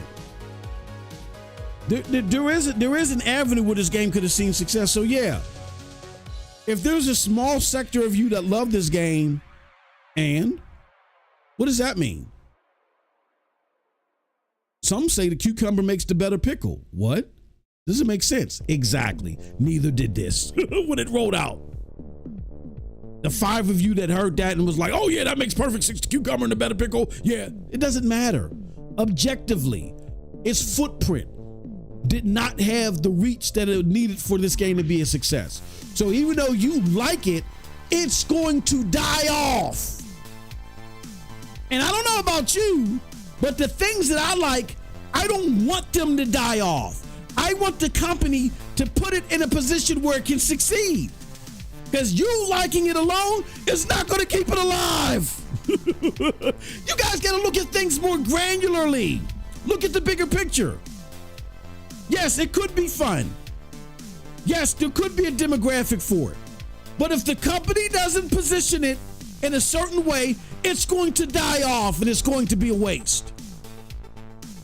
So that was our bigger message. Like the overall handling, like the game itself, it's not the worst. It's not Redfall for crying out loud. Hell no. Game is mid. From a bandwidth perspective, it's mid. There's not a lot of people that are going to jump on this game. So you don't put it in a period where you should only be slotting games, or generally when you do put your first party games out there, they have bigger broadband. You don't do that. This game is a first quarter game that I would open up engagement for and have some type of free to play / limited access, but it's free engagement. And then you get a bigger, if you don't want to do the free to play model, which is understandable, then you just give limited access for free, maybe like 3 characters or something like that you can play as, no progression, for free. And then to open it up, if people like it, they got to pay for the full game. That was Cold Blood's idea. I think that would, there's nothing wrong with that. At least position the game in a way for it to succeed. And you guys are trying to make it seem like it's us. There's only 110 people playing the fucking game on Steam, bro. It's a first party game and it's like in the 50th, 60th slot. Like, what are we doing here? It's not us. It's you using your own personal bias to make this game seem like that nothing surrounding it is wrong, that it's perfect. It's not. No, it's not. Even if it is likable, even if it does have redeeming qualities, even if there is a scenario where it could be successful, PlayStation did not put it in the right scenario for it to be successful, based upon the fact that objectively, the majority of gamers didn't even want this game. And B, traditionally in the time when it was released, wasn't the best timing.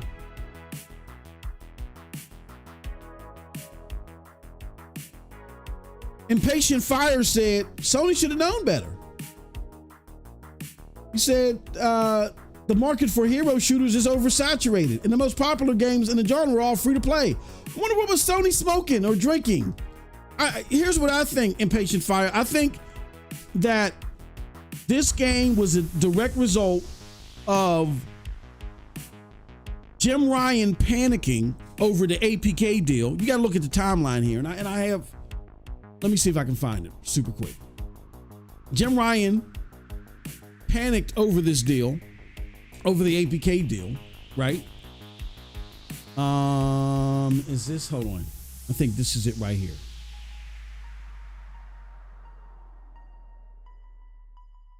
Jim Ryan panicked over the APK deal because remember, Phil Spencer was trying to play hardball. Oh, this might be it right here. Yeah. Bro. Go ahead. What were you about to say? No, I'm just looking at this goddamn perfect dog gameplay again. I was like, why doesn't this look so horrible, bro? Yeah, I don't know what people were impressed about. They were just thirsty for a showcase, and they were grading on the curve. Nothing about that gameplay impressed me at all. Nothing. I mean, we are sitting on Concord, but goddamn. Yeah, like God, come on. So let me go through the timeline real quick with you guys. ABK deal was announced January 2022. The day after, Sony lost 20 billion yen in stock evaluation. And just for the record, it took them 2 years to get all that market value back.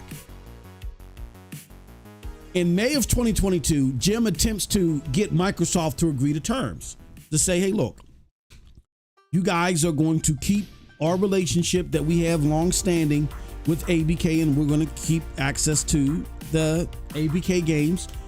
Most importantly, Call of Duty. And Phil would not make that a commitment. So while Phil didn't make that commitment, in lieu of this, the stock evaluation, everything, in July of 2022, Sony acquires Bungie. Then in August of 2022, Phil responds back and he's like, 2 beans in a bucket, fuck it. We're only guaranteeing you access to our games from ABK if this deal goes through until until 2027. After 2027, you're fucked. Figure it out. That's in August of 2022. In April of 2023, Sony acquires Firewalk. Why do you think that happens? Because they see Concord and they feel like that's their answer to possibly losing Overwatch. I get it's not a 1v1 match, but a lot of people get Overwatch vibes when they see Concord. Then in May of 2023, they announced that they are pressing hard on games as a service. They've gotten investment. Microsoft closes ABK in October of 2023. So within that time, until 2024, when they really started to make their pivot, they're more thoroughly going over the fucking books. And they're like, holy shit. ABK is dining, and only dining the way that they are because of PlayStation. We can't make this exclusive. So in between October of 2023 and February 2024, something happens between Xbox and PlayStation where they solidify their partnership as far as Xbox bringing games to PlayStation. And in 2024, when PlayStation made its layoffs, that's when Herman Hulst comes out there and says, yeah. So we're no longer heavily pursuing games as a service. We are refocusing our efforts on single player narrative games. And the rest is history. So that, and so then now, because of all this shuffling and musical chairs that they were playing over being, not being concerned at first and then being scared shitless and now not being concerned again, it impacted their 2024 lineup for the end of the year. And they have nothing but Astrobot first party to offer. Oh, there is this Concord. And that's why I think all of a sudden you guys started seeing all of a sudden Concord being rushed out there a month, because they knew what it was. They knew that's all they had to offer. They knew it wouldn't go over well, but they said, fuck it. It's our first party exclusive, or it's our first party offering to our hardcore gamers. It either makes it or it doesn't. Fuck it. And they throw it out there. It's filler. That's why you saw horrible marketing behind it. It's filler. So if you are one of those people that love this game, you shouldn't be fighting us. Regardless of what our personal opinions are of the game, you should be mad at Sony. Because if you truly think this is a good game, you should be mad that Sony is letting this thing out, just threw it out there with no support for it to die. Don't get mad at us for just telling you just letting you know how the community is going to react. It's just, look, I use this scenario all the time. You guys got to get out of your fields and look at shit holistically. If I am a tornado watcher, I'm not watching a tornado because I like to see people whipped up in it and bodies ripped apart and shit like that. That's not. I'm watching tornadoes because I want to warn the general public that the fucking tornado is coming to, and if you don't go, it's gonna rip your body apart, rip your house apart. Doesn't mean that I like that. It's just the way that it is. I'm not relishing over that. It's my job to examine and study the tornado so I can warn people about it. The same with this. I'm not salivating that PlayStation got a first party game out there that's doing horrible. That's not it. It's just, look, this is what it is. And this is what's going to happen. And as mad as you are at us, like we control the narrative, we don't. Regardless if this podcast existed, if Cold Blood and I ever said anything about it publicly, this same result was going to happen. You guys are just so in your fields, you're oblivious to it. This was going to happen regardless because of the way PlayStation is rolling this out. Don't be mad at us. Be mad at the motherfuckers that created the scenario for the tornado. That's who you should be mad at. And the fact that they're wasting resources to just throw something to go down in pasture. We didn't create this dynamic, they did. They could have created a lot better scenario for this game to be better accepted and for it to have a chance. And they didn't. It's not our fault, it's them. I didn't fall victim to anything. Before you guys even knew what this game was, I already knew. I already played it. And already had determined before anybody could say anything about it, it was dead on arrival because of how they were rolling it out. Yeah, do I have my criticisms of the game's quality? Absolutely.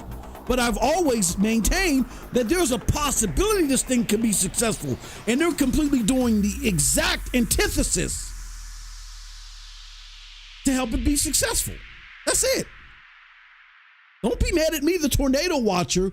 Be mad at the dynamics that made the tornado even possible.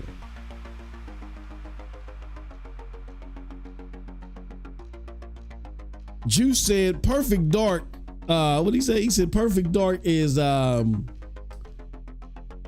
perfectly dead on arrival. Ice Queen Gaming says, I don't want Sony to close down Firewalk Studios just because of their first game. I wouldn't want them to do it either. I mean, they you know, there's potential there, but I'm gonna just put this out there. They got them because of Concord. It would, and how Concord could supplement their ability to deal with ABK not being exclusive. I mean, to deal with ABK possibly being exclusive.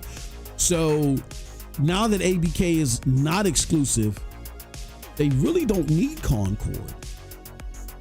I mean, it would help them for the game to be successful, at least get its money back. But now that Overwatch isn't going anywhere, they don't really need Concord. So we'll see what happens. We'll see.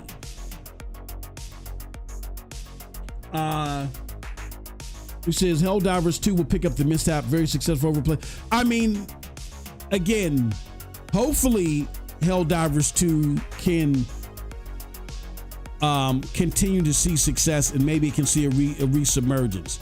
But there's a lot of investment. Like it's been estimated that there's been 200 million spent on Concord. So even with Helldivers 2 success, Concord is the complete antithesis. So whatever success Helldivers 2 received, you could surmise that a lot of that, not all of it, but a lot of that was washed away from Concord. So in order for the Helldivers 2 to completely eradicate the losses of Concord, it has to see a resubmergence. It has to, regain some more popularity. And it's possible. It's possible. But that's what would have to happen.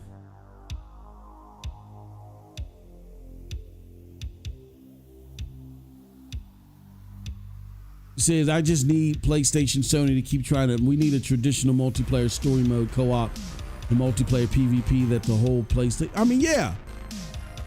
Soldier for Life, I'm not against them trying something like that. If they would have tried what you just said, a lot of PlayStation people would agree with you. And if they would have packaged it together in the right way, oh hell yeah, we would all be behind it. I would be behind it. But that's not what Concord is, unfortunately. And that's what made the allure, just simply knowing what Concord is, that's what made it so abysmal. Because nobody wanted it. That's the proverbial ice cream sandwich in 30-degree weather. So if I'm trying to sell you an ice cream sandwich in sub 30-degree weather, I am not putting the ice cream sandwich in the best light for it to be sold. How about I invite you into our auditorium and I turn up the heat a little bit. You know what I'm saying? I turn it up a lot. I know y'all got y'all sweaters on and y'all scarves on. All right, now I turn up the heat a little bit. I make it a little toasty. Oh shit, it's warm in here. Ooh. Hey y'all want a nice cool ice cream sandwich? Here you go. I walk around with my, oh yeah. You see that's all I'm saying. All I'm saying. Is anybody asking for an ice cream sandwich in 30 below weather? No, but you can help create a scenario where it's desired. And that's all we're saying PlayStation needed to do. Create a scenario because nobody was asking or wanting Concord. But if it's good enough, there is a scenario where it could be desired, and PlayStation didn't do that. Thank you. Hood Rich 902 just fucking exemplifies what I've been saying for 800 hours today. And I'm gonna leave it at that, and then we're gonna transition to Black Ops. I can't get behind Concord. Let me put it up here again. I can't get behind Concord because it's not what I've been asking for. About a PlayStation, not a PC. I don't care about PC. That's it. Whether you agree with them or not, that sentiment exemplifies the way the majority of PlayStation 5 gamers feel, including myself. I bought a PlayStation 5 for the typical banger exclusives that are put out there. Now, if they want to try something new, kind of like what Soldier for Life 504 illustrates, I'm for that too. But do that. Don't do this. Now, this might actually be tasty, but who says, you know what, that doesn't look appealing to me? Let me eat it though. Nobody does that. You don't do that in any shape, form, or fashion. So why would I spend $40? Oh, that doesn't look appealing to me. Let me buy it. Nobody does that. Oh, that sweater don't look too hot. But let me buy it anyway because it might keep me warm. Nobody does that.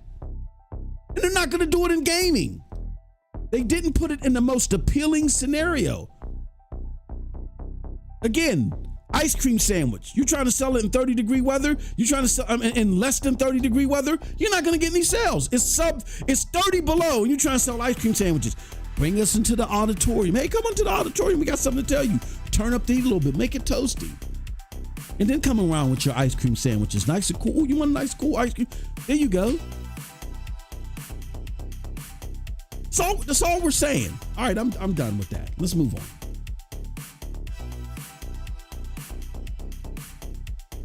Thank you. All right, let's move on. Okay, finally, let's talk about Black Ops 6. Black Ops 6 is out. The beta is out. I don't see a lot of buzz about this. This is more or less me reaching out to people to try to get sentiments from them. Excuse me. I played one round of it. Oh, did you? What's your thought? Inform us. What's going on with Black Ops Cold Blood? It's Call of Duty. I mean, what the fuck do you want me to say about it? So all my enthusiasm and my hype is over exaggerated. It's Call of Duty. Yeah. For what do you call those kids that have this attention span? The low attention span. Yeah. This game is made for kids like that. Oh, okay. Now they can jump around, run around in any fucking direction. Oh shit! Fall around on the ground. Oh shit! Why is he shitting on my hopes and my dreams? Remember, I was capping for that. Oh, try it. No, try it. Yeah, I'm gonna try it. But I'm telling you, it's just CoD. It's just more CoD. Mm-hmm. Yeah. I mean, if someone expected this to be the next fucking big thing, nah, it's still Call of Duty. Okay. Okay. Now, what about the zombies? From what I understand, and again, trust me, I don't fucking. We can test it. We can test it. You can't for real. No, of course not. They won't let you test zombies, bro. That shit is for the full game only. Okay, so what is this? This is just the test of multiplayer. That's all it is. Yeah. Oh, okay. Yeah.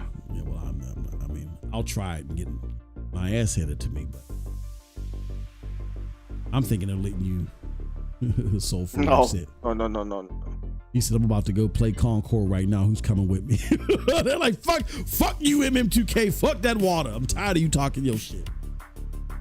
No, like I said, I'm okay with it when people like shitty games. I have no problem with you.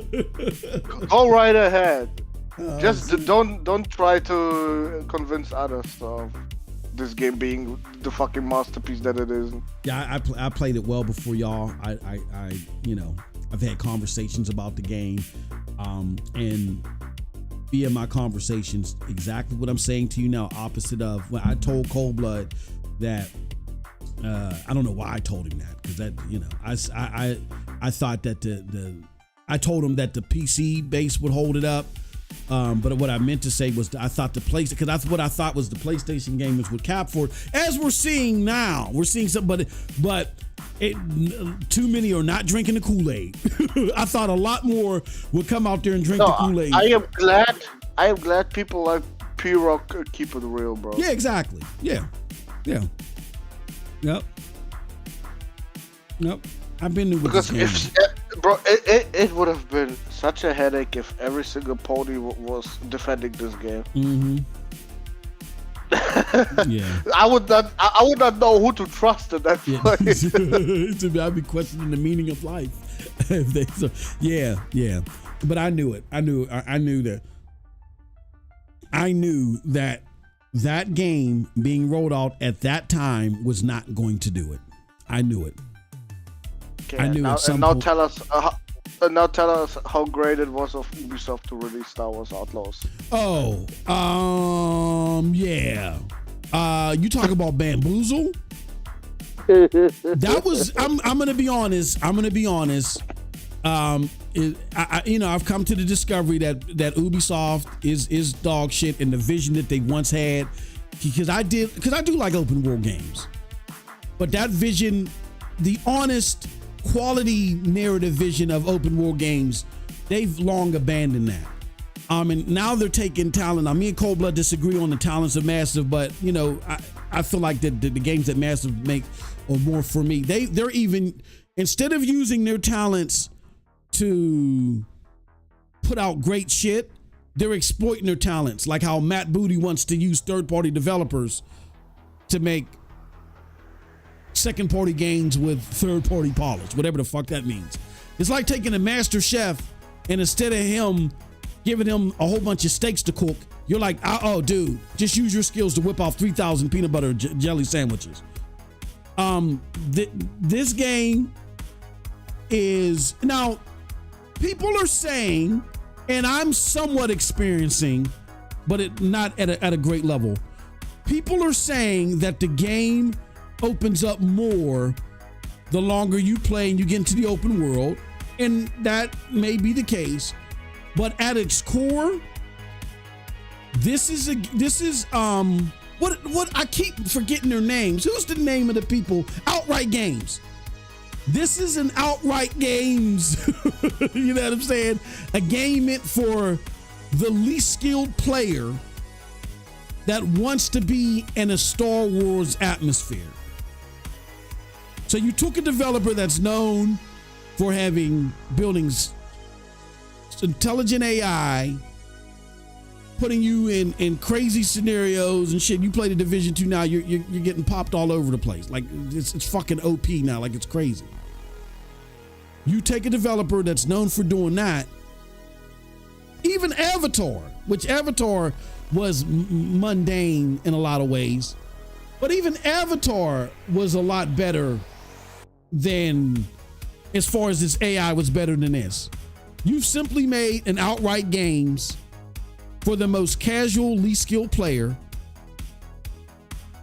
and you put AAA foundation all over it to make it seem like it's an authentic AAA game. It's not.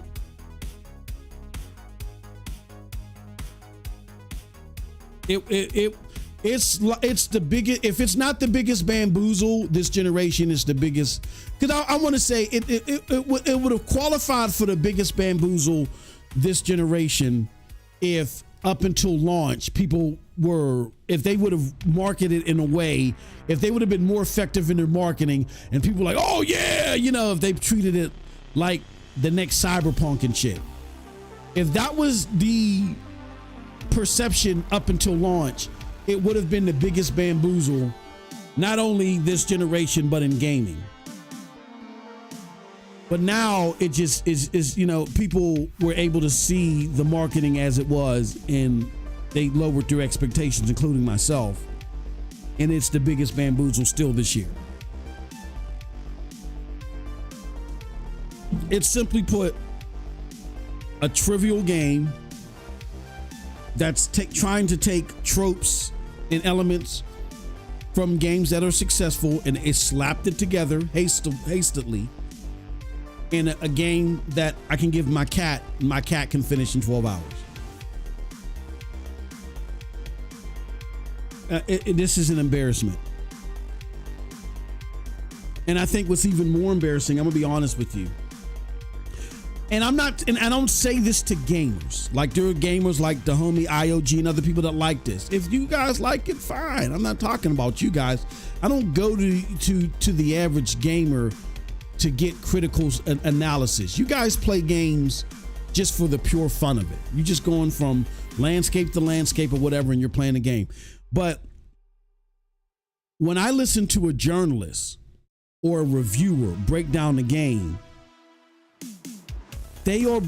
I'm expecting them to be way more critical.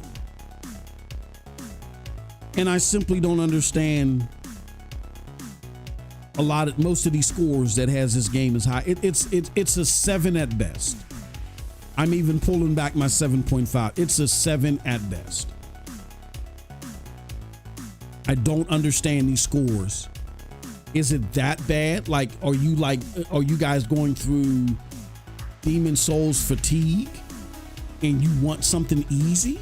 I think that's what it is. I think maybe you guys are getting too challenged, so therefore you're like, oh man, it's fucking Wukong, man. Oh, too hard. Gotta pace myself. I'm tired of this shit. And maybe y'all want something easy peasy, easy going, like Sunday morning. Y'all just driving down the highway, no other cars in the lane, no curves. You're just going. Maybe that's what y'all wanted. And this came out at the right time for it to get as high as it is getting. I need more of a challenge. I've been gaming for 4 decades. No. And I don't want a walking simulator. I used to criticize PlayStation for that. And PlayStation has moved from that. I'm not going backwards. I didn't want to see one of my favorite my favorite developer at Ubisoft go backwards. Which I'm gonna stand by right now, but I'm not gonna do it the next time they do it. I'm gonna stand by and say this was all under Ubisoft's influence. But here's my suggestion to you. If you are a AAA genre-defining gamer and you want a challenge and you want substance in your games, and you don't know if you should buy this game, here is my suggestion. In all likelihood, more likely than not, if you fit under that category, you're not going to want to buy this game. Just get Ubisoft Plus and play it on Xbox or PC. If you don't have Xbox, or if you don't have a PC strong enough to play it, then sign up for Amazon Luna or GeForce Now if it's in your area and play it that way. That way, with the combination of the two, all you got to pay is $30 to give it. If you have to try this game, if you look for a challenge, if you look for a lot of gameplay substance and gameplay loop in the game, then do that. But if you want to be in Star Wars and you want it easy peasy like Sunday morning, you just don't want to take your foot off your gas. You just want to sit back and just, don't disturb this groove. If you want to be in that type of mood and you're just going and you just want to be in a Star Wars world, like, fuck it, go buy the game. But when I pick up a game, I don't mind mindless games that really don't have a super whole bunch of stuff. Yeah, there's like, when me and Cold Blood got Helldivers 2, that's what we thought Helldivers 2 was going to be. Solid, challenging enough, but just mindless fun. This is even less than that. This is an outright game. This is, a game for a 5-year-old that just happens to have AAA aesthetics. That's all. That's what it is. And I think it's like that because there wasn't a lot of time for development based upon everything else that they had to do. They just slopped together the easiest thing that I guess that they could put together. Those are my thoughts on the game. So Hellblade 2 is better? Absolutely not. Nah. And you just talked yourself into playing Concord, you know that? Hey.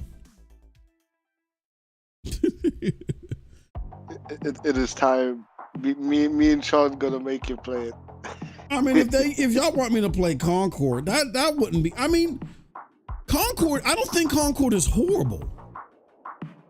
That wouldn't be a great. Because I played Concord and I was, No, but we want you to stop.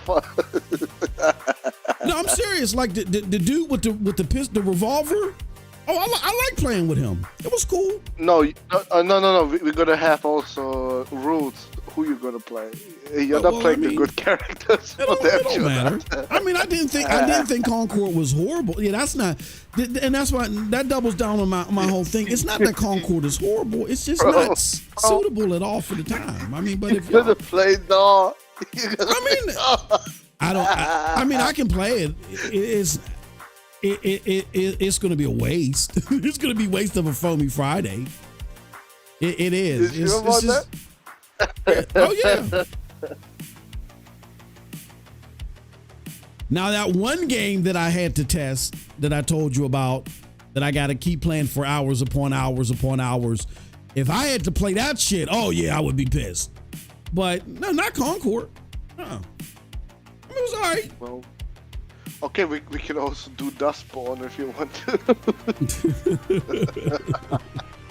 Yeah, I mean, it's you know, Concord is not god awful, but it's not a $40 game that you have at the cusp of the holiday season. It's begging to fail, and the numbers prove that. You know what I mean? Oh no, are we gonna make you play Astrobot? Oh shit. I mean, no, I think the more, honestly, for y'all to get the biggest bang out of your buck, games like I Am Fish that I completely detest. Oh, I hated that fucking game. Or even a game that's funny like Peppa Pig and shit with the creepy ass grandpa, you know, something like that. But yeah, Concord or even Astrobot. I mean, I don't have a preference for an Astrobot, but I mean, I'm a gamer. You guys got to remember, I gamed 40 years ago. Games like Astrobot were the norm. I mean, I'm not gonna puke having to play Astrobot for a day, even if it's for a while. I might even find some enjoyment out of it. The thing that's going to make me puke or really grief me are games like I Am Fish that are just dog shit. Wannabe strategy type shit that's just doesn't appeal to me at all. Or if y'all want pure laughs, something like Peppa Pig or some shit like that, or the what's the dog game that we played the one day, shit like that, or even beer, the beer game, dumpster fire beer or whatever the fucking thing. Yeah, shit like that. Either something extremely comical, or yeah, you can't just go with cartoony, because I end up liking. I gotta get around to playing that again. I end up liking I am another Crab's Treasure. I end up liking that motherfucker. So y'all can't just use cartoon. Hey, it's y'all's pick. Y'all use it however you want. I'm just letting you know to get the best bang out of your buck. Either something extremely funny or something extremely frustrating. And that fucking I Am Fish. Oh, I hate that fucking game. I hate it. I haven't hated a game like that in a long time. All right. Let's get out of here, y'all. Killzone remake in development 2027.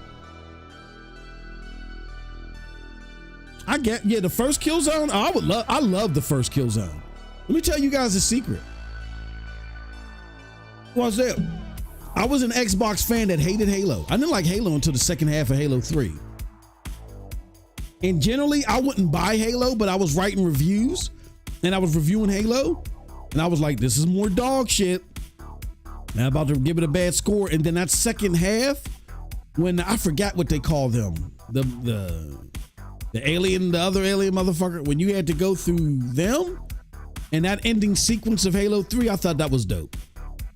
And I was like, ooh, I like Halo. I like this version of Halo. Then Halo Reach came out, and I like that. It was co-op, it was cool. And then Halo ODST came out, and I like that. I was like, oh shit. And then that's it. Halo 4 was alright. Nah. And Halo Infinite. But yeah, I like Halo. I like the second half of Halo 3, Halo Reach, Halo ODST. That's it. So I'm not a Halo guy. So when the first Killzone came out, I loved that shit. Because graphically, even though it was on the PlayStation 2, which was known as the weaker, that showed you the power of Guerrilla Games. Even though the PlayStation 2 was like the weaker console, I thought that shit looked bad as fuck. I wanted Killzone to kill Halo. As much as I was an Xbox fan, I wanted Killzone to kill. I wanted it to be the Halo killer. I fucking hated Halo then. I hated Halo 1, hated Halo 2. I hated them. I loved all the other shit for Xbox. Hated Halo. And when Killzone came out, I was like, oh yeah, this is the shit. Fucking Hated Halo, them fucking weird ass little imps and shit. You shoot them and shit. They make weird ass fucking weirdo noises. What the fuck is this shit?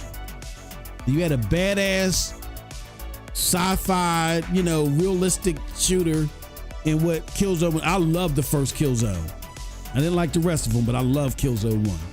So a remake of Killzone in 2027, I'm for that, geek. I love the first one. That was my shit. I'm all for that, bro. All right, we're gonna get out of here. He says Hogwarts Legacy is on CD Keys for that. Oh, for real? But see, Hogwarts Legacy ain't on GFN. That's the fucking problem. That's good though. That's a good deal. But that's why I said that Warner Brothers is on some bullshit. They need to cut their bullshit. Warner Brothers. Wait, we didn't even talk about how Xbox killed another studio. Who did they kill? They killed the Visions of Mana developers. Oh, you saying because they did a marketing deal with them? Yes. Before the game even comes out, they are fucking dead. Yeah, that is crazy. Is that game day and date in Game Pass? No, it's not. They Oh, have a marketing deal with them. Oh, okay. You say that was stinky enough.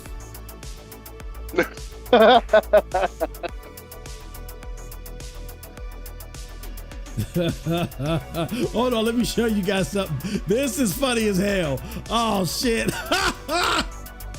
Hold on.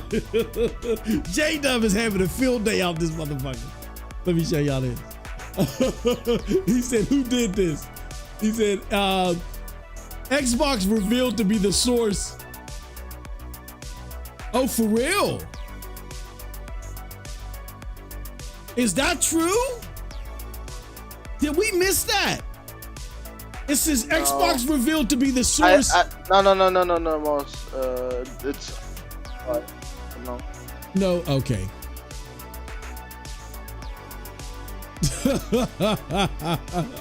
I was about to say, I hope that's not true.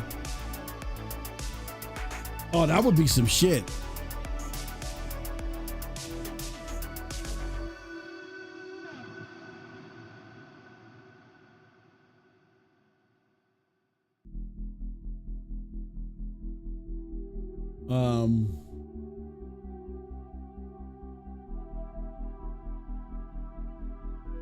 This is laugh out loud.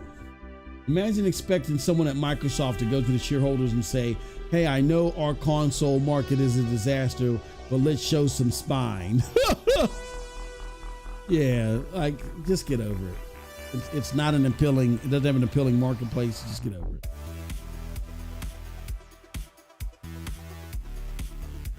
Crazy. All right. All right, y'all. We're getting out of here. Appreciate y'all for joining us for another NRO podcast. Thank you so much. We appreciate all the support, all the new members. We got 10 new members. Check out all that content. We got great interviews. Just check out Mag's interview that's out here publicly, and then go check out the playlist of it's called Lobby Talk. Check out the Lobby Talk playlist, which includes Mag's interview, Porter Rock, King Thresh, and Tim Dog. We're looking to get Doc Dark and more. I want to close out season 1 of Lobby Talk, of course, with Z. So I gotta circle back with Z. We'll do that. But we're out. Till next time, have a wonderful gaming day. Peace.